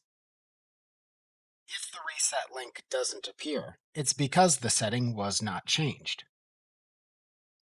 To reset all settings in the Basic, Curve, Detail, Color Mixer, Color Grading, Optics, Geometry, Effects, or Calibration tabs, hold down the Alt key on your keyboard or Option key for Macs, and then click the Reset Basic, Reset Curve, Reset Detail, Reset Color Mixer, Reset Color Grading, Reset Optics, Reset Geometry, Reset Effects, or Reset Calibration links that then appear at the top of the related tab in the Edit panel.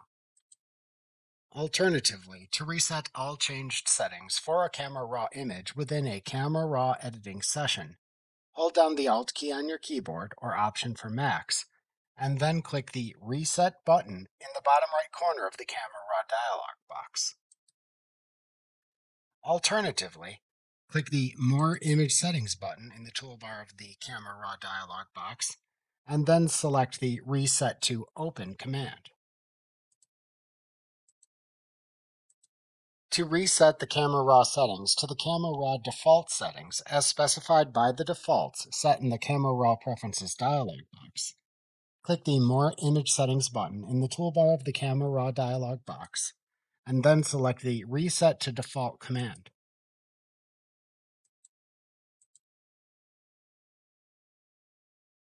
Alternatively, to apply the Camera Raw settings that were applied to the previously opened Camera Raw image to the current Camera Raw image, click the More Image Settings button in the toolbar of the Camera Raw dialog box, and then select the Apply Previous Settings command.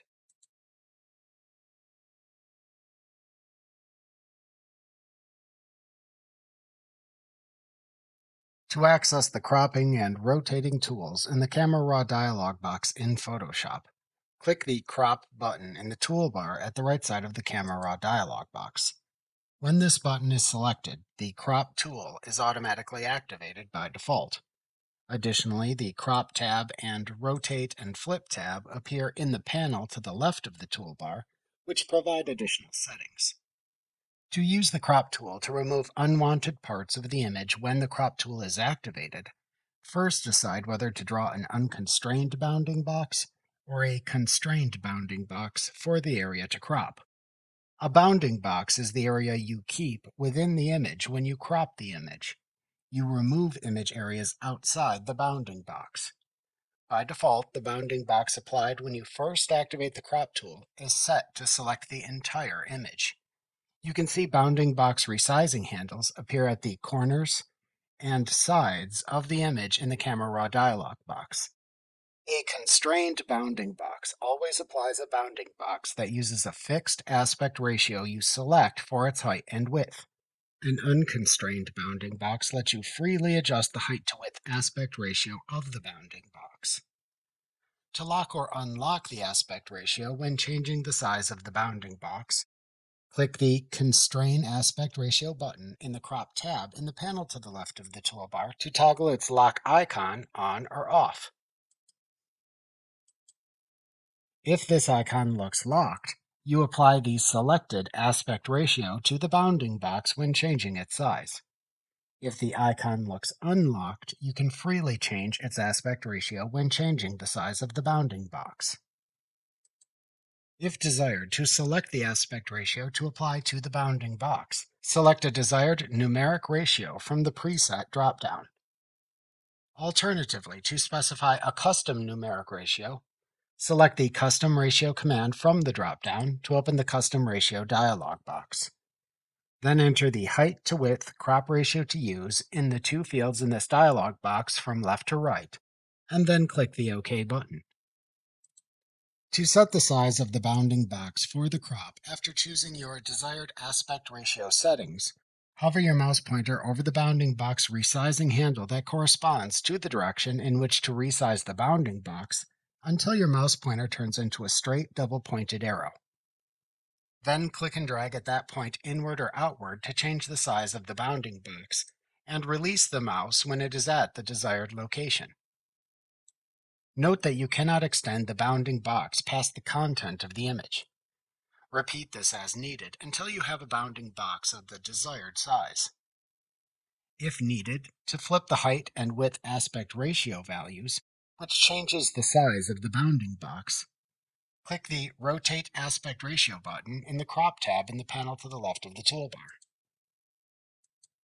Alternatively, to reset the size of the current bounding box, click the Reset Crop button in the upper right corner of the Crop tab in the panel to the left of the toolbar, or press the Escape key on your keyboard. To reposition the image content within the current bounding box, click and drag in the image to move its desired content into the desired area within the bounding box. To rotate the image content within the bounding box, place your pointer slightly outside the bounding box until your mouse pointer turns into a bent, double-pointed arrow. Then click and drag in either direction shown by the double-pointed arrow to rotate the bounding box. Alternatively, to rotate the image, use the Angle slider on the Crop tab, or type a positive or negative degree up to 45 into its adjacent field. To constrain the crop to the image, check the Constrain to Image checkbox. Alternatively, to use the Straighten tool to straighten an image, click the Straighten Tool button to the right of the Angle slider in the Crop tab in the panel to the left of the toolbar. Then click and drag a straight line across the image either horizontally or vertically as desired.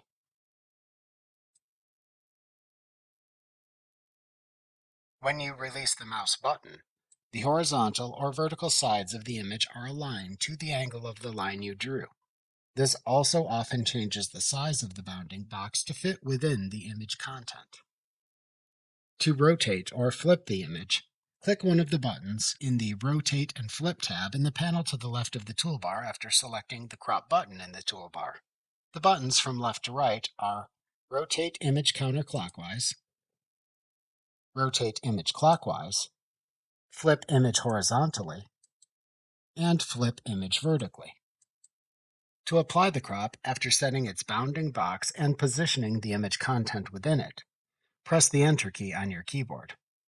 Alternatively, to cancel the crop, click the Reset Crop button in the upper right corner of the Crop tab, or press the Escape key on your keyboard.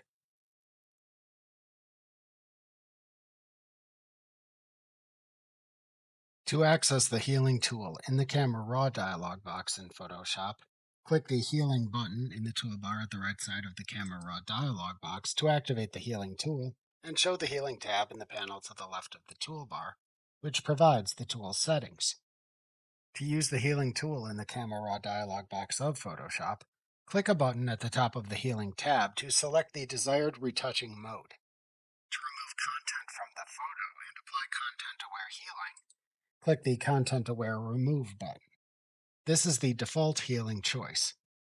Alternatively, to match the texture, lighting, and shading of a sampled area to a selected area, click the Heal button. Alternatively, to only copy pixels in a sample area to a selected area, click the Clone button. To set the size of the Healing tool, use the size slider or enter a size into its adjacent field. To set the amount of feathering for the healing tool, if you selected the Heal or Clone button, use the Feather slider or enter a value into its field. To set the opacity of the healing tool, use the Opacity slider or enter a value into its field. To turn spot visualization on or off, check the Visualize Spots checkbox. If needed, to adjust the spot visualization threshold, use the adjacent Adjust Spot Visualization Threshold slider.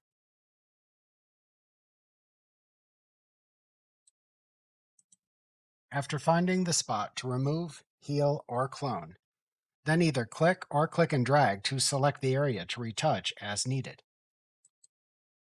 When you release your mouse, the healing is automatically applied.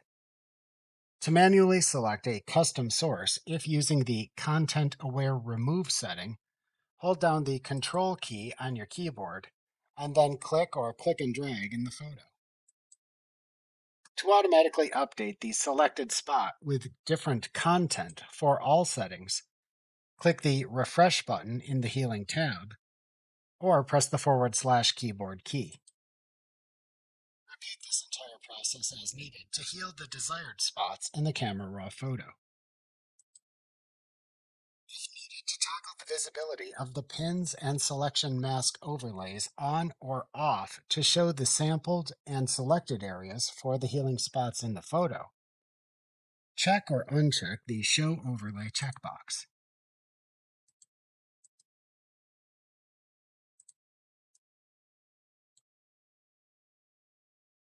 To select a selection mask overlay, if these are visible, click it to select it.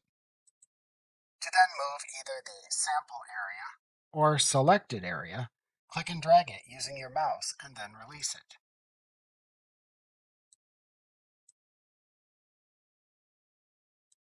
If needed, to extend a selected area for the healing tool, hold down the Shift key on your keyboard and then click with the cursor to add areas selected by the cursor to the existing selected selection area.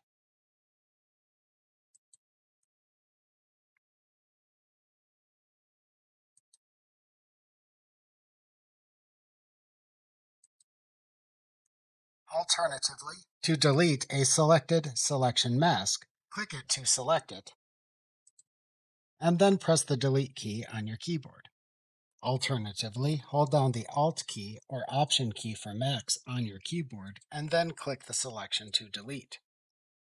Alternatively, to delete multiple selection masked spots at once in a photo, hold down the Alt key or Option key for Macs on your keyboard. Then click and drag a selection marquee over all the masks to delete. Then release your mouse to finish deleting them.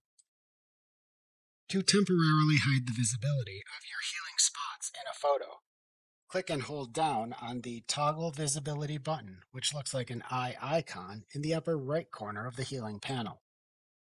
When you release the button, their visibility is restored.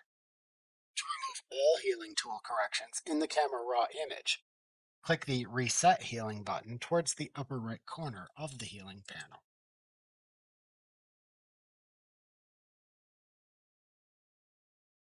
The Masking tool in the Camera Raw dialog box lets you apply masks and associated adjustments to local selections in Camera Raw photos.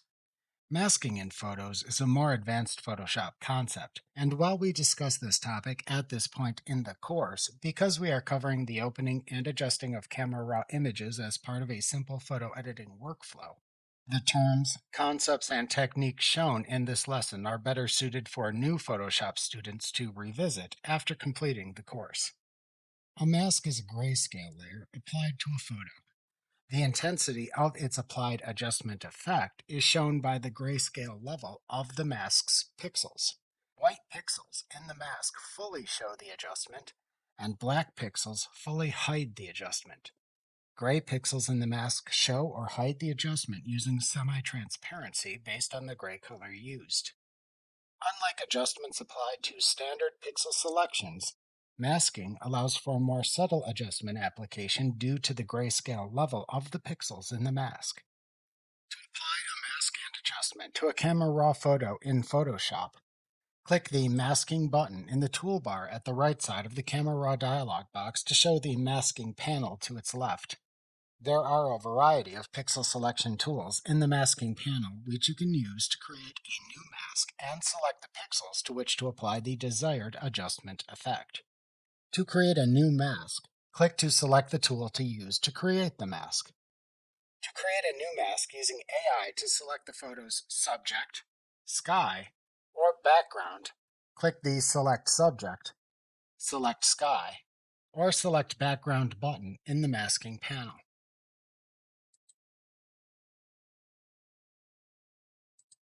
To instead select people using AI, click any recognized people or person in the People section, and then check the checkboxes that appear to select either the entire person or only elements of the selected person to mask. Alternatively, to select an object using AI, click the Object's choice, and then click and drag over the object to select in the photo.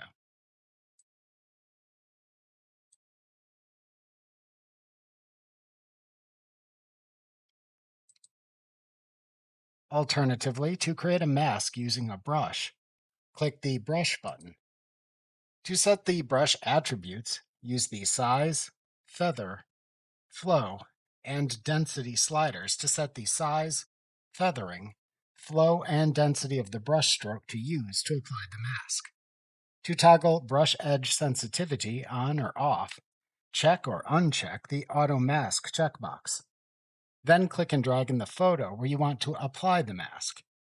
The mask is shown in the preview image by the current mask overlay, which we'll examine momentarily.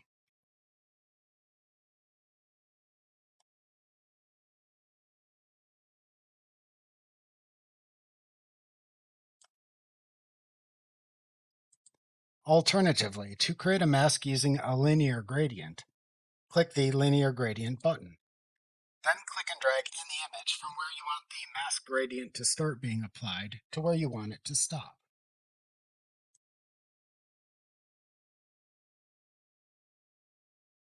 The gradient mask transition occurs over the area at which you click and drag. To move the gradient after drawing it, click and drag the center blue square and release it in the desired location. To extend the gradient at either end, hover your mouse pointer over the line at either end, and then click and drag once the pointer turns into a double-pointed arrow. To rotate the gradient, hover over the middle of the three lines until your pointer becomes a curved double-pointed arrow, and then click and drag to rotate it.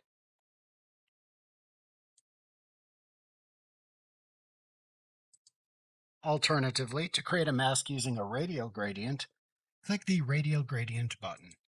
Then click and drag in the image from the center of where you want to apply the radial mask gradient outward to the edge of the circle where you want it to stop. The gradient mask transition occurs over the area at which you click and drag, radiating outward in a circle from the center point at which you initially clicked. To move the radial gradient after drawing it, click and drag in the center of the gradient and release it in the desired location. To resize the radial gradient, hover your pointer over the resizing handle at the circle's border which corresponds to the direction in which to resize it, until the pointer turns into a double-pointed arrow icon. Then click and drag in either direction shown on the arrow to resize it in that direction. To rotate the radial gradient, hover over the handle at the end of the stick that juts out from the border until your mouse pointer becomes a curved double-pointed arrow, and then click and drag to rotate it. Alternatively, to create a mask from a color range, click the Range button. Then select the Color Range choice. Then click to select a color to sample in the photo. For greater accuracy, click and drag on the color. Alternatively, to add multiple samples, hold down the Shift key on your keyboard, and then click to select up to 5 color samples. Each sample appears with a color wheel or eyedropper icon. To remove a sample, hold down the Alt key or Option for Max, and then click the sample icon for the color to remove. After selecting the color or colors, pixels of the selected color or colors are then selected in the mask as the pixels to which to apply the mask effect. To refine the range of color or colors selected, click and drag the Refine slider in the masking panel.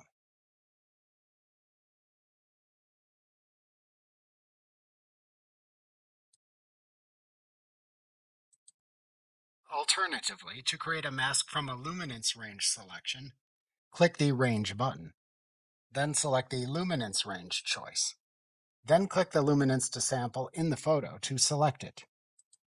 To sample a range of luminance values, click and drag instead. The selected luminance range appears in the Select Luminance bar in the masking panel as a selected section within the bar. For precise control of the selected luminance, click and drag the selected section and/or the other icons in the Select Luminance bar as needed.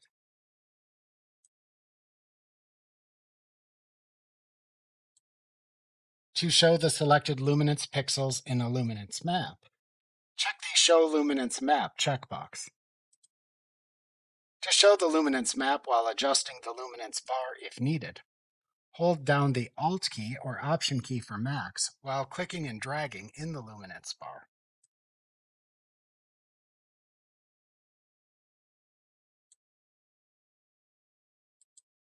Alternatively, to create a mask from a depth range selection, if using a camera raw photo that contains depth information, click the Range button.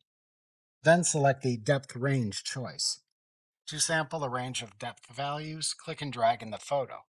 Alternatively, click and drag in the Select Depth slider within the masking panel.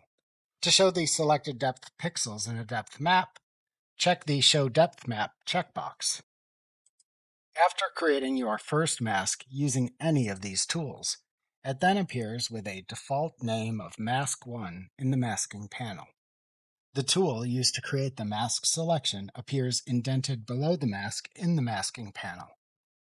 To create another new mask if needed, click the Create New Mask button at the top of the masking panel.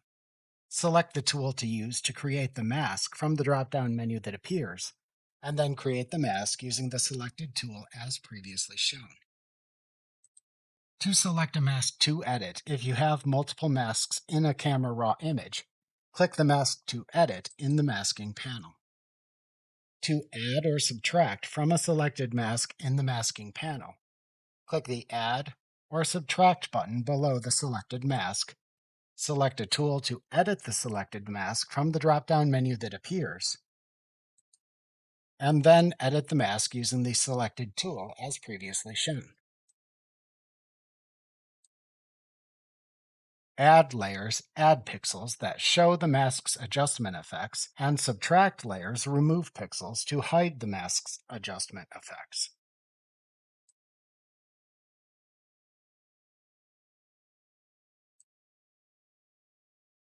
The new Editing Mask selection appears as another layer in the masks group in the masking panel.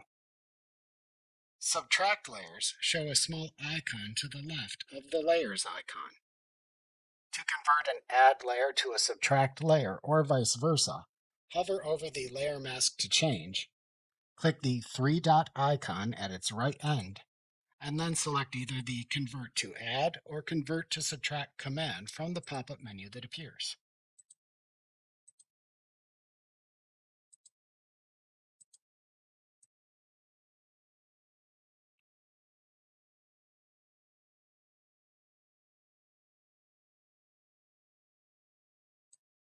To edit a selected mask list item in the masking panel, hover over it in the masking panel, and then click the three-dot button that appears at its right end.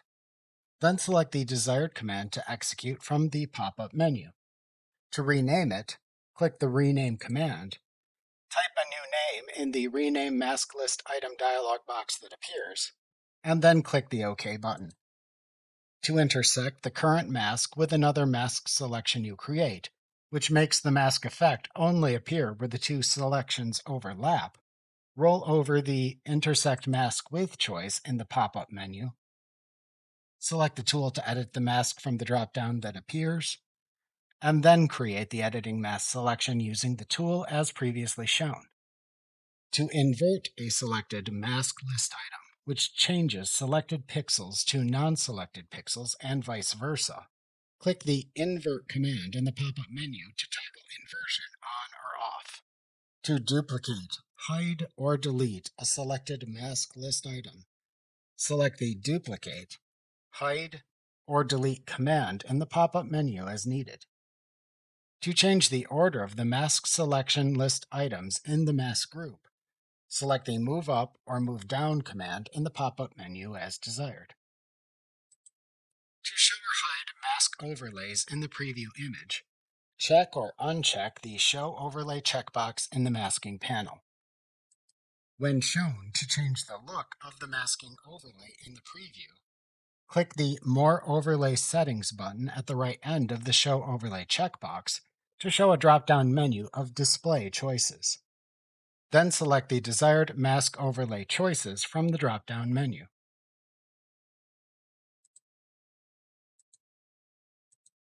To set the adjustments for a selected mask in the Masking panel, click to expand the desired Adjustment tab in the Masking Adjustments panel as needed.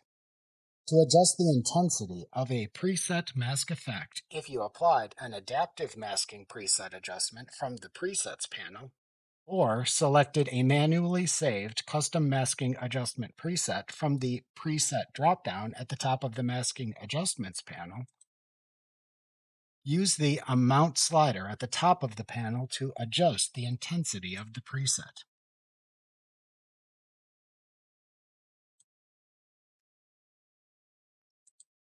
For adjustments using process versions higher than version 2 on the Calibration tab in the Edit panel, the adjustment tabs are Light, Color, Curve, Effects, and Detail.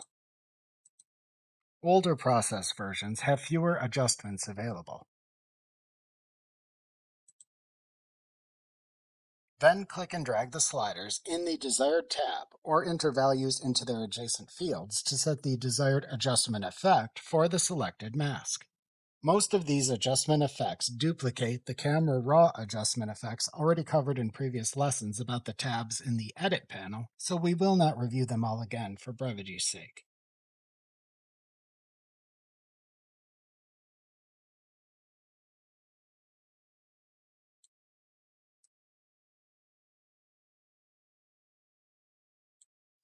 However, if needed, to set the color setting on the Color tab, click the box at the setting's right end to open the Color Picker dialog box, select a color, and then click the OK button to apply it.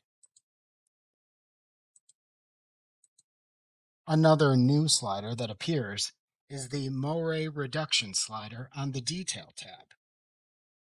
You can use the Moire Reduction slider to try and remove moire patterns from photos that sometimes appear when photographing things like fabric. To reset any adjustment slider, hold down the Alt key or Option key on Macs, and then click the Reset link that appears where the slider name previously appeared. To reset all adjustments for the currently selected mask in the masking panel, click the Reset Mask Name Adjustments button in the upper right corner of the Adjustments panel, where Mask Name is the name of the selected mask. Alternatively, hover over the mask in the masking panel, and then click the three-dot button that appears at its right end. Then select the Reset Mask Name Adjustments command in the pop-up menu, where Mask Name is the name of the selected mask. Also note that to rename, delete, duplicate, intersect, invert, or invert and duplicate a mask, you can select the desired command from this same pop-up menu, just as when editing its mask layers. To reset all masks in a camera raw image in Photoshop which removes them, click the Reset All Masks button towards the upper right corner of the masking panel.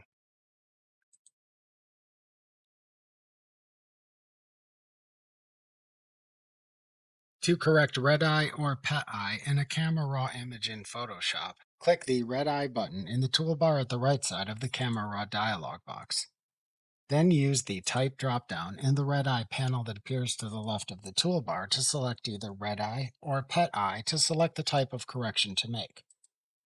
For red eye adjustments, then use the pupil size and darken sliders to set your desired levels for both settings. Alternatively, for pet eye adjustments, use the pupil size slider to set the size of the pupil in the adjustment and check or uncheck the Add Catchlight checkbox to enable or disable a specular highlight in the pet's eye. For both types of adjustments, to toggle the visibility of the feedback overlay on or off, check or uncheck the overlay checkbox. Then click and drag over the red eye or pet eye to correct in the image. The correction occurs automatically using the settings you specified.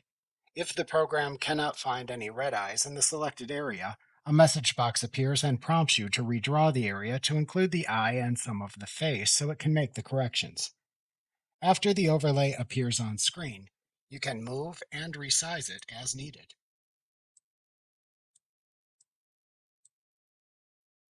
For overlays for pet eye corrections with a catchlight, you can click and drag the catchlight circle overlay within the pet eye overlay to reposition it as needed.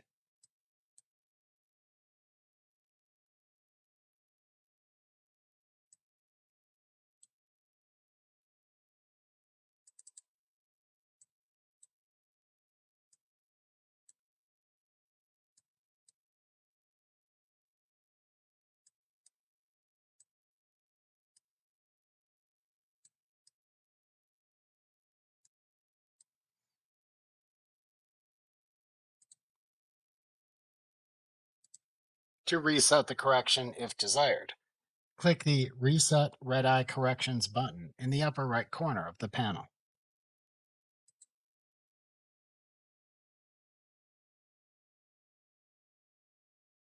Snapshots in the Camera Raw dialog box in Photoshop let you save a Camera Raw photo's image state and all its Camera Raw adjustments and edits as a snapshot.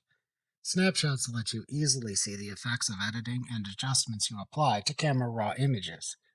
To access the snapshots in the Camera Raw dialog box in Photoshop, click the Snapshots button in the toolbar at the right side of the Camera Raw dialog box. The Snapshots panel then appears to the left of the toolbar, which you use to create and manage the snapshots of the current Camera Raw file. To create a new snapshot of the current Camera Raw photo and its adjustments and edits, click the Create Snapshot button at the top of the Snapshots panel. Then type a name for the snapshot into the name field in the Create Snapshot dialog box that opens, or leave it with its default date and time name value if desired. Then click the OK button in the Create Snapshot dialog box to save the snapshot, or click the Cancel button to cancel saving it. After creating a snapshot for an image state, you can then make Camera Raw editing adjustments as desired.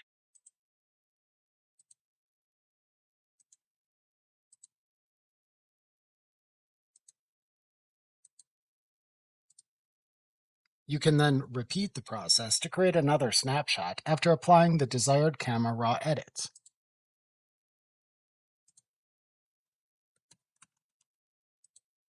If desired, to select a snapshot and apply its adjustments and edits to the current Camera Raw photo again, click the name of the snapshot to apply in the Snapshots panel. Alternatively, to preview the changes from a previous snapshot to the current preview image, hover over the name of the snapshot to which to compare the current version in the Snapshots panel. To delete a snapshot in the Snapshots panel, hover your mouse pointer over the snapshot to delete. Then click the Delete Snapshot button that appears at its right end. Alternatively, right-click the snapshot to delete, and then select the Delete Snapshot command in the pop-up menu. To rename a snapshot, right-click the snapshot to rename, and then select the Rename Snapshot command to open the Rename Snapshot dialog box. Edit the name in the name field to rename it as desired, and then click the OK button to finish.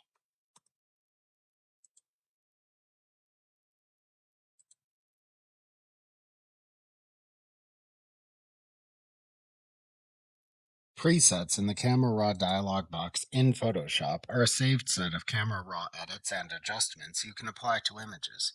You can edit a Camera Raw image and then save some or all its edits and adjustments as a new preset if desired. To apply a preset to an image, click the Presets button in the toolbar at the right side of the Camera Raw dialog box to show the Presets panel to its left.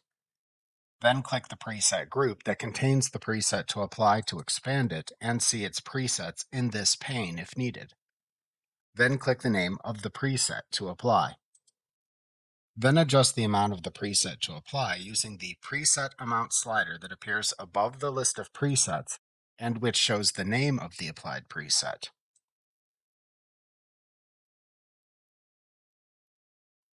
To remove an applied preset, click its name in the list of presets again. You can apply multiple presets if desired.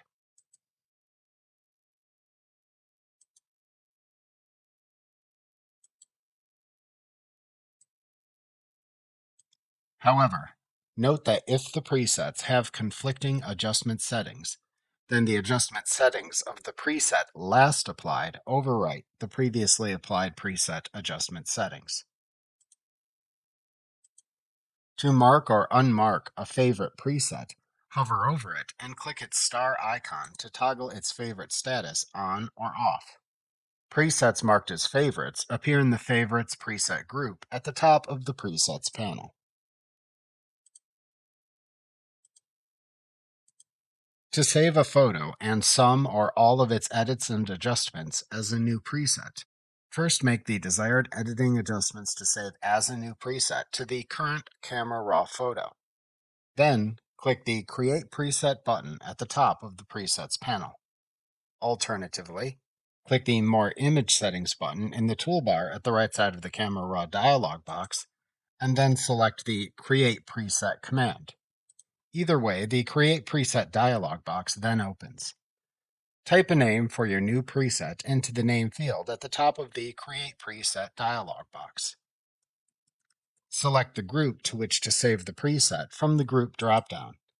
To create a new preset group if desired, select the New Group command from this drop-down menu to open the New Group dialog box. Type a name for the new group into the Group field, and then click the OK button. The Subset section of the Create Preset dialog box lets you select which adjustments and/or adjustment groups to save as part of the preset. Checked preset adjustment groups and adjustments are included in the preset and unchecked ones are not included. To select a preset subset of adjustments to include in the preset, select a choice from the Subset dropdown. For example, to only include modified adjustment settings from the Camera Raw photo and disregard any unmodified adjustment settings, select the Modified choice from the Subset dropdown. Alternatively, you can check or uncheck the individual adjustments to include from each adjustment group. You can click the arrow to the right of an adjustment group to expand and collapse its settings. To check or uncheck all adjustment settings and groups, click the Check All or Check None buttons at the right side of the Create Preset dialog box. To apply auto tone adjustments, if selected in the photo, check the Apply Auto Tone Adjustments checkbox in the Auto Settings section. If enabled, this disables adding a preset amount slider. To apply the Auto Black and White Mix for black and white photos, check the Apply Auto Black and White Mix checkbox. Alternatively, to support an amount slider for your custom Camera Raw preset, check the Support Amount Slider checkbox in the Advanced Settings section. If checked, this adds an amount preset slider for your custom Camera Raw preset to the top of the presets panel that you can use to either amplify or reduce the intensity of all the selected Camera Raw adjustments of the preset in tandem if desired. To create an ISO adaptive preset if desired and if available for the preset, check the Create ISO Adaptive Preset checkbox in the Advanced Settings section. To create the Camera Raw preset after choosing its settings, click the OK button in the Create Preset dialog box.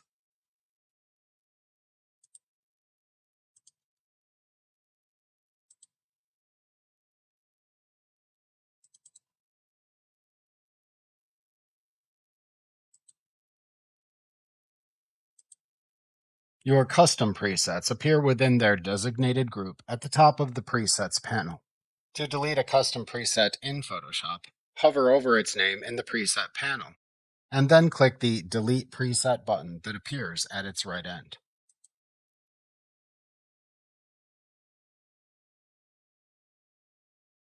If you open multiple Camera Raw images in Photoshop at the same time using the Open Dialog box, Adobe Bridge, or imported Lightroom photos, the images appear in a film strip in the Camera Raw dialog box. By default, the film strip appears at the bottom of the image preview area in the dialog box, but you can change its placement. The film strip button that controls the visibility of the film strip and its other settings appears in the lower left corner of the Camera Raw dialog box by the Select Zoom Level dropdown. To show or hide the film strip, click the Film Strip button. To show a pop-up menu of film strip commands from which you can select, either click and hold down on the Film Strip button or right-click the Film Strip button. Within the film strip, you click to select an image to process in the Camera Raw dialog box. You can then make your usual Camera Raw adjustments to the selected image. You can also select multiple images in the film strip to apply Camera Raw editing adjustments, ratings, color labels, rejection status, and deletion marks to multiple Camera Raw images at once if desired. You can also merge multiple selected Camera Raw images to an HDR, panorama, or HDR panorama image. You can hold down either the Shift or Control keys on your keyboard after clicking to select an image, to then click to select multiple adjacent or non-adjacent images in the film strip as usual. To select all the images in the film strip, choose the Select All command from the Film Strip button's pop-up menu. To assign the same rating to the selected images, roll over the Set Rating command in the Film Strip button's pop-up menu, and then select the rating to apply from the side menu of choices that appears. To assign the same color category to multiple selected images in the film strip, roll over the Set Label command in the Film Strip button's pop-up menu, and then select the color label to apply from the side menu of choices that appears. To toggle setting multiple selected images in the film strip as rejects, select the Set as Reject command in the Film Strip button's pop-up menu. To toggle the marking of multiple selected images in the film strip for deletion on or off, select the Mark for Deletion command in the Film Strip button's pop-up menu. To merge the selected Camera Raw images to HDR, select the Merge to HDR command in the Film Strip button's pop-up menu. Then set the desired merge options in the HDR Merge Preview dialog box and click the Merge button to finish. To merge the selected Camera Raw images to a panorama, select the Merge to Panorama command in the Film Strip button's pop-up menu. Then set the desired merge options in the Panorama Merge Preview dialog box and click the Merge button to finish. To merge selected HDR Camera Raw images to an HDR panorama, select the Merge to HDR Panorama command in the Film Strip button's pop-up menu. Then set the desired merge options in the HDR Panorama Merge Preview dialog box and click the Merge button.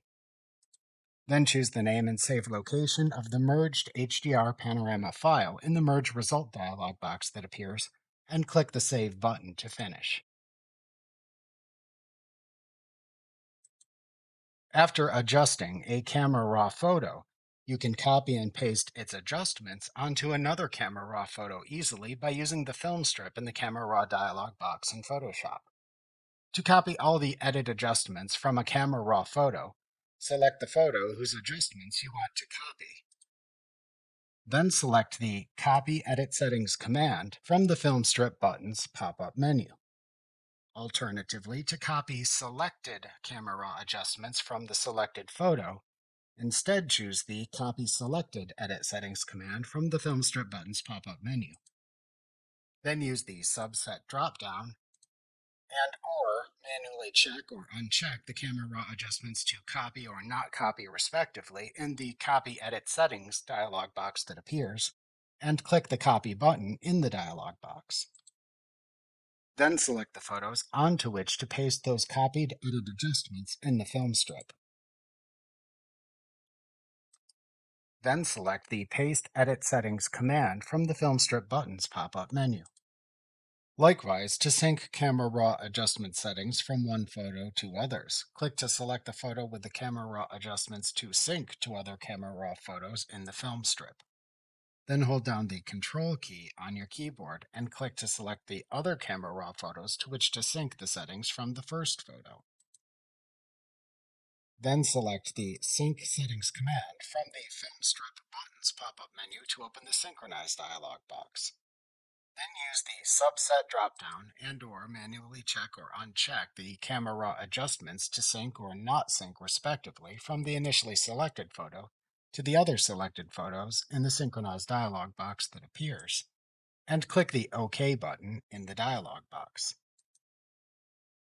To enhance selected photos in the film strip, which uses machine learning to enhance image quality, select the Enhance command from the film strip button's pop-up menu to open the Enhance dialog box. If available, to improve the details and reduce the artifacts in compatible RAW files, check the Raw Details checkbox. If needed, to double the image resolution for large displays and prints, check the Super Resolution checkbox. Then click the Enhance button in the dialog box to finish.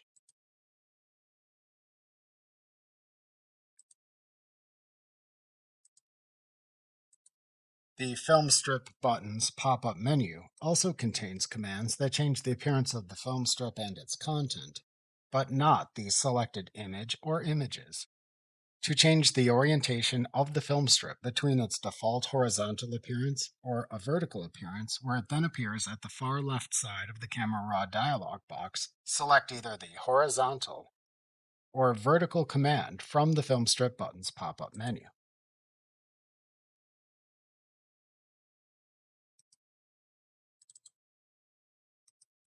To toggle the appearance of camera raw image file names in the film strip on or off, select the Show File Names command from the film strip button's pop-up menu.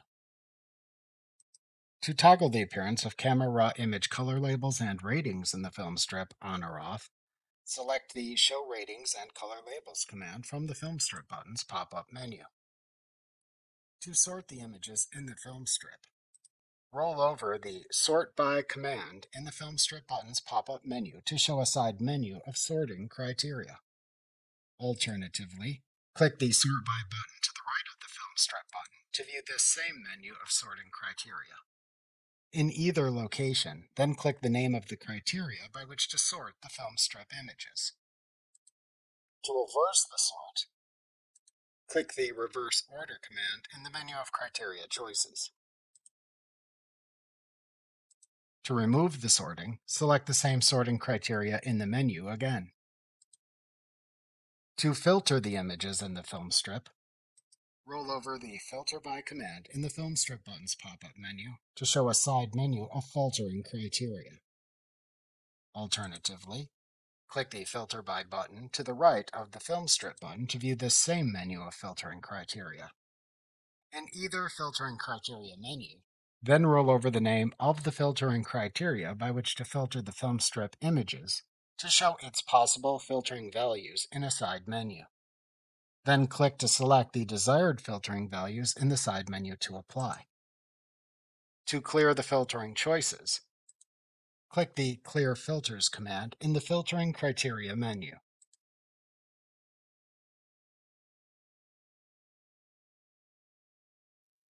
After making your desired adjustments to a camera raw image in the camera raw dialog box in Photoshop, you can save the camera raw adjustments by updating the metadata of the camera raw file.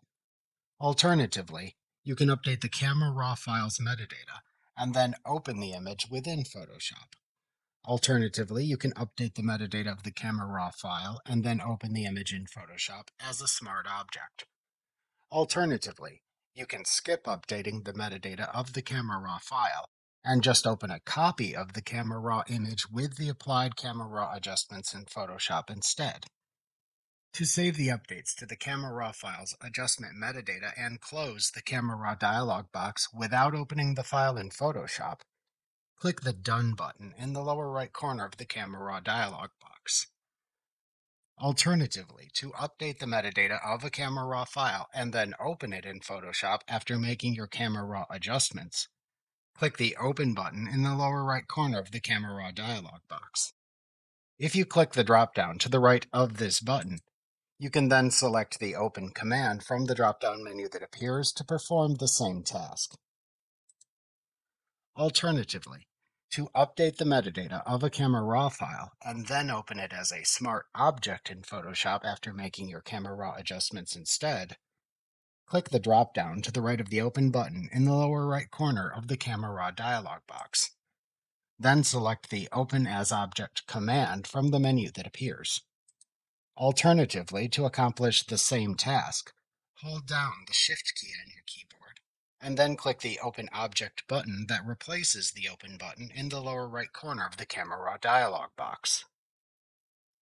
Alternatively, to skip updating the metadata of the Camera Raw file and only open a copy of the Camera Raw image with the currently applied Camera Raw adjustments in Photoshop instead, click the drop-down to the right of the Open button in the lower right corner of the Camera Raw dialog box.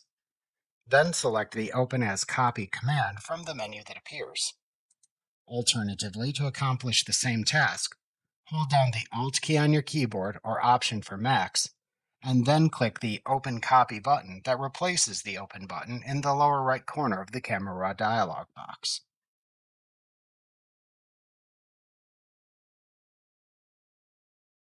After making your desired Camera Raw adjustments in the Camera Raw dialog box in Photoshop, you can convert and save a copy of the Camera Raw file to many different formats if desired. Popular choices include DNG and JPEG, but you can also save the image as a TIFF, Photoshop document, or PNG too. However, only the DNG file type lets you save the original Camera Raw data and its adjustments as a file which you can open in the Camera Raw dialog box in the future to view and edit those saved Camera Raw adjustments if desired. The other formats are just standard image file formats or the Photoshop document file type. A DNG file, or digital negative file, is Adobe's proposed standard format for Camera Raw files. A DNG file can contain both the Camera Raw data and the Camera Raw adjustment metadata that determines how it should look. You can save Camera Raw files as DNG files instead of saving the Camera Raw adjustments as a separate XMP file. DNG files open within the Camera Raw dialog box in Photoshop, so you can process the raw data later if needed. To convert and save a Camera Raw file in Photoshop, click the Convert and Save Image button towards the upper right corner of the Camera Raw dialog box to open the Save Options dialog box. If desired to use a saved Convert and Save preset, select the name of the saved preset to use from the Preset dropdown at the top of the Save Options dialog box to fill in the saved settings from the preset. To specify custom settings, or settings you can save as a custom preset, select the desired choices in the following sections of the Save Options dialog box.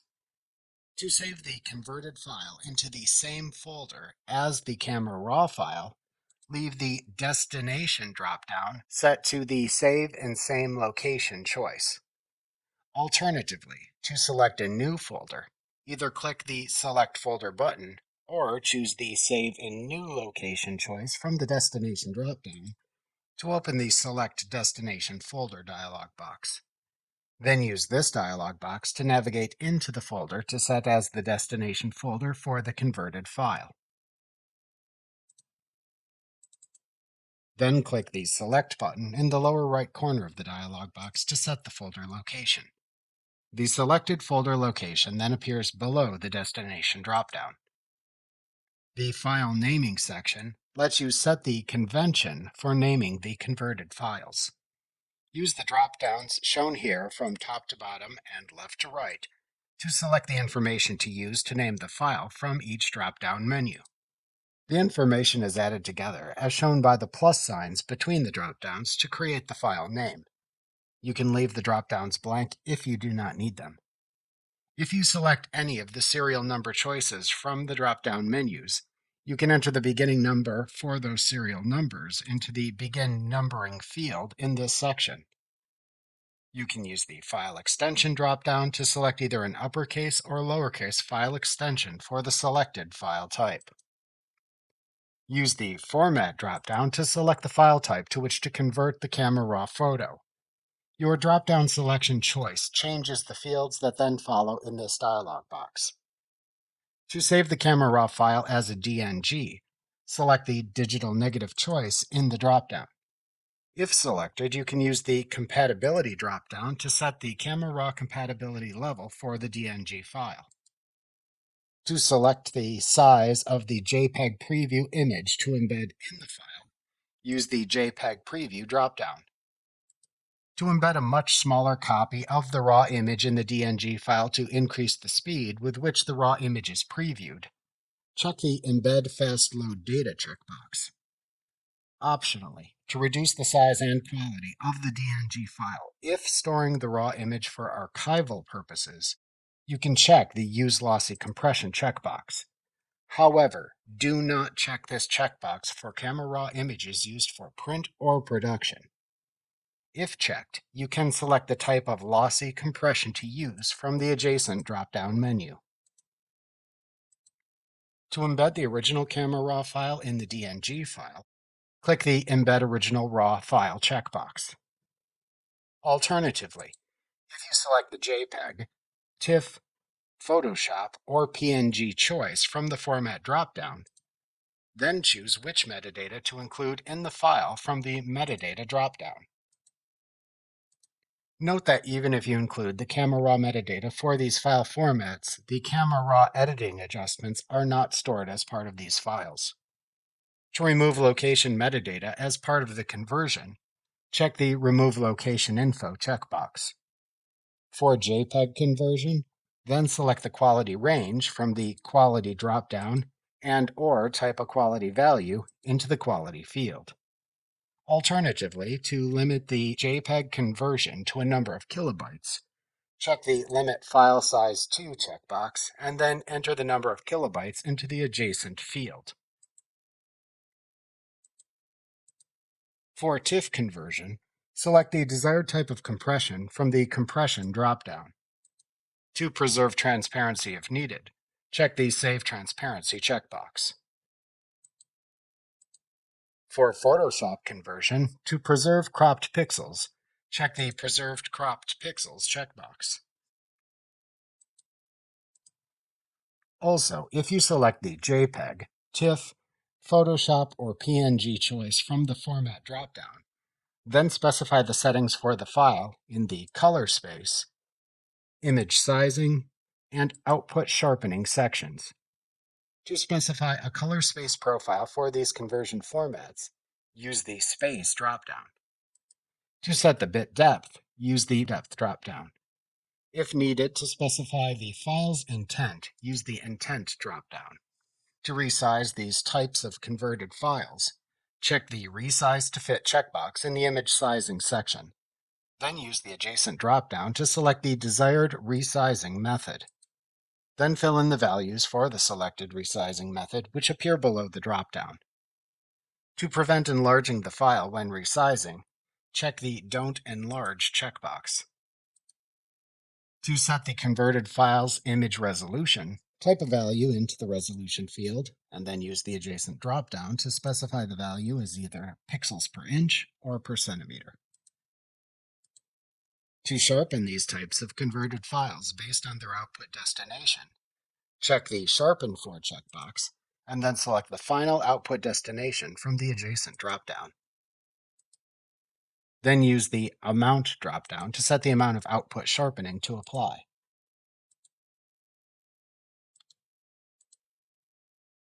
After specifying the convert and save options you want, to then save the settings as a new default save and convert preset, Select the Save Custom Preset as Command from the Preset dropdown at the top of the Save Options dialog box to open the Save Preset as dialog box. Type a name for the Convert and Save preset into the name field in this dialog box, and then click the OK button. In the future, you can then select the name of this preset from the Preset dropdown in the Save Options dialog box to instantly apply the saved settings. To convert and save the file, after selecting or specifying the desired settings, click the Save button in the Save Options dialog box. In the future, after applying your desired file saving options in the Save Options dialog box, to bypass the Save Options dialog box when you convert and save camera raw files, hold down the Alt key or Option key for Macs on your keyboard, and then click the Convert and Save Image button. Doing this converts and saves the camera raw file using the last settings selected within the Save Options dialog box. Also note that for users who save the Convert and Save settings as a user preset, you can also easily save selected camera raw files using the saved preset settings in the camera raw dialog box. To save selected camera raw files using the saved preset settings, select the Images to Save within the camera raw dialog box. If saving multiple images, select them within the film strip as needed. Then either click the More Image Settings button in the toolbar at the right side of the camera raw dialog box, or click and hold down or right-click the film strip button to show its pop-up menu. In either menu, then roll over the Save Image or Save Images command, depending on the number of camera raw files currently selected, and select the name of the saved preset from the side menu of choices that then appears. Note that selecting the Save Image or Save Images command in this side menu of preset choices simply opens the Save Options dialog box if desired.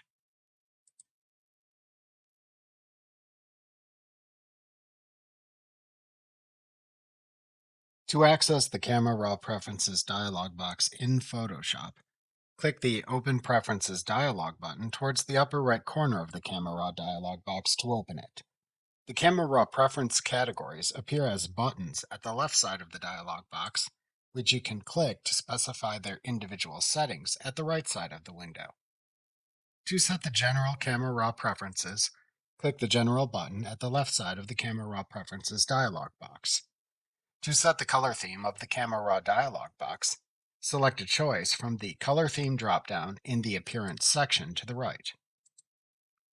To change the behavior of the Edit panels in the Camera Raw dialog box, select a choice from the Edit Panel Behavior dropdown in the Panels section. How your selected choice impacts the panel's behavior appears in a label below the dropdown. To use a compact layout of the sliders and settings in the Edit panel, check the Use Compact Layout checkbox. If checked, this forces the setting name and slider onto the same line and shortens their names to save vertical space. To show rich tooltips for the buttons in the Camera Raw dialog box's toolbar when you hover over them, check the Show Rich Tooltips checkbox. If unchecked, the buttons simply show their names in Basic Tooltips.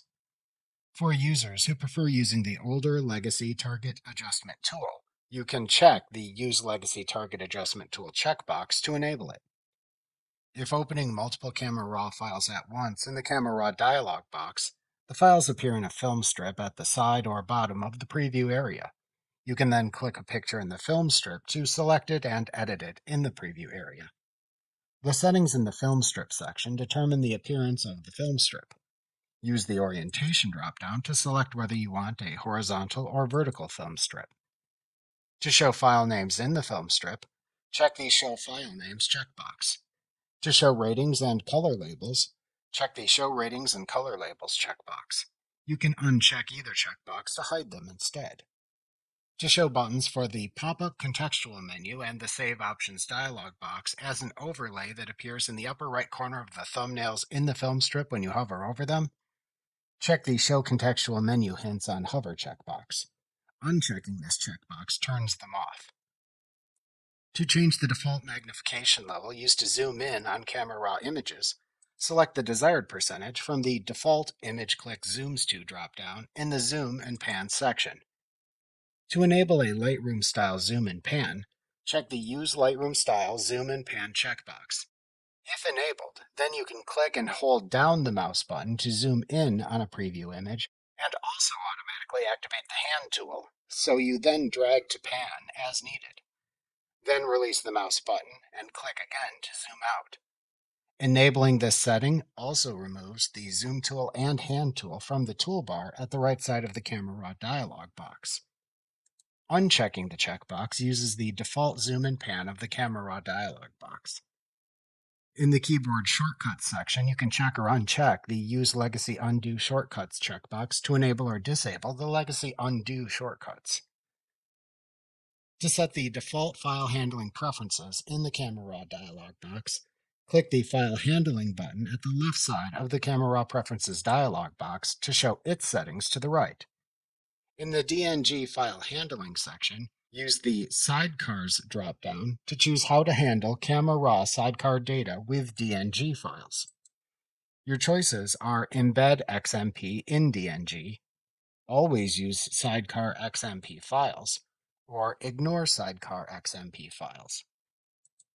To update embedded JPEG previews in DNG files if desired, check the Update Embedded JPEG Previews checkbox. Then use the Adjacent dropdown to select the desired preview size. To set how to handle JPEG and TIFF files in the Camera Raw dialog box, if you choose to open those files in Camera Raw by using Adobe Bridge, select your desired choice from the JPEG and TIFF dropdowns in the JPEG and TIFF handling section.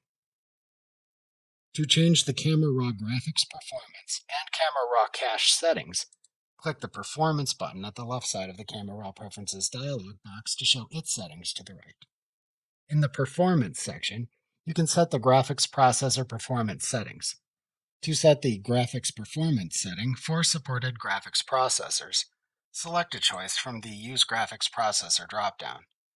If you select the Custom choice, then you can check the checkboxes that appear below the dropdown to select for which Camera Raw tasks to use the GPU.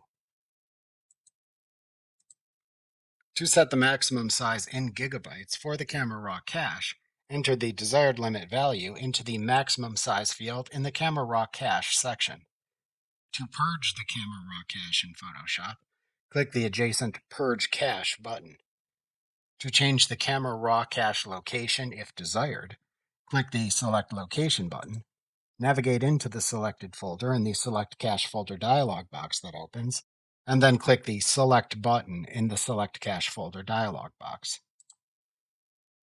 To change the Camera Raw default settings applied to photos opened in Camera Raw, click the Raw Defaults button at the left side of the Camera Raw Preferences dialog box to show its settings to the right.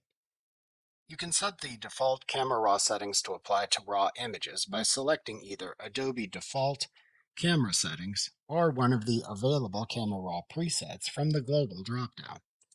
To override the Global Camera Raw default settings for specific camera models, check the Override Global Settings for Specific Cameras checkbox. Then select the name of the camera for which to create an override from the Available Cameras dropdown. To show serial numbers for the cameras in the drop-down menu, check the Show Serial Numbers checkbox. For the selected camera, then use the Adjacent drop-down to select the desired default or preset to apply. Then click the Create Default button to add the camera's default settings to the list below. To edit or delete a preset in this list, click the three-dot button at its right end.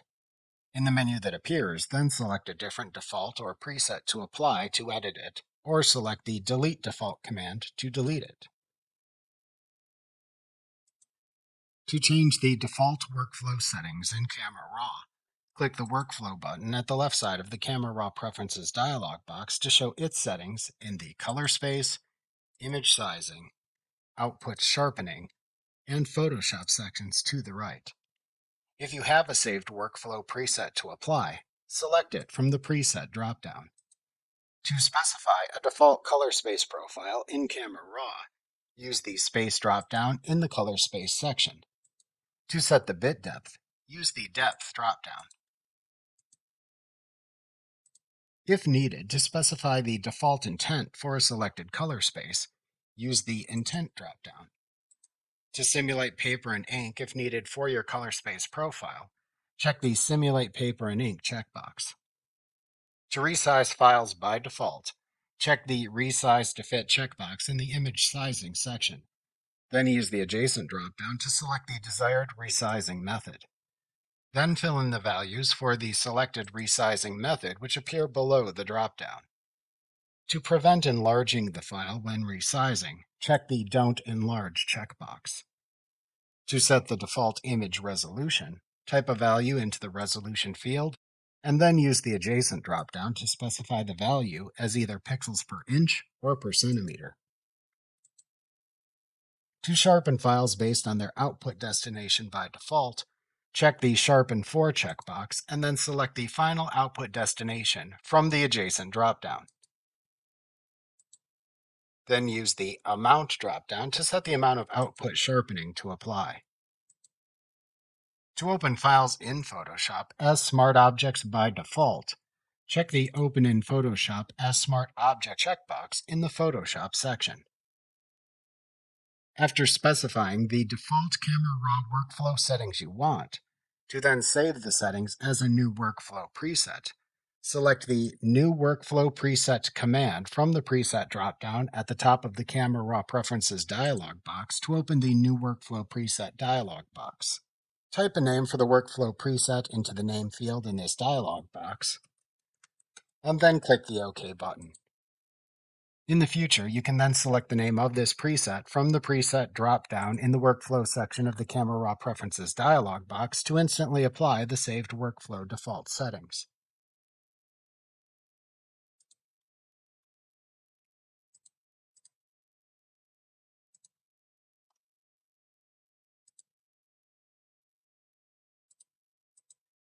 To enable HDR output in the Camera Raw dialog box of Photoshop if using compatible hardware, which also enables the JPEG XL and AVI-F file formats, click the Technology Previews button at the left side of the Camera Raw Preferences dialog box. Then check the HDR output checkbox in the Technology Previews section to the right. Note that this is a preview feature in Photoshop, which means it is still under development and not yet finalized, so you can expect changes if you enable it. To apply any changed settings in the Camera Raw Preferences dialog box, click the OK button in the upper right corner of the dialog box.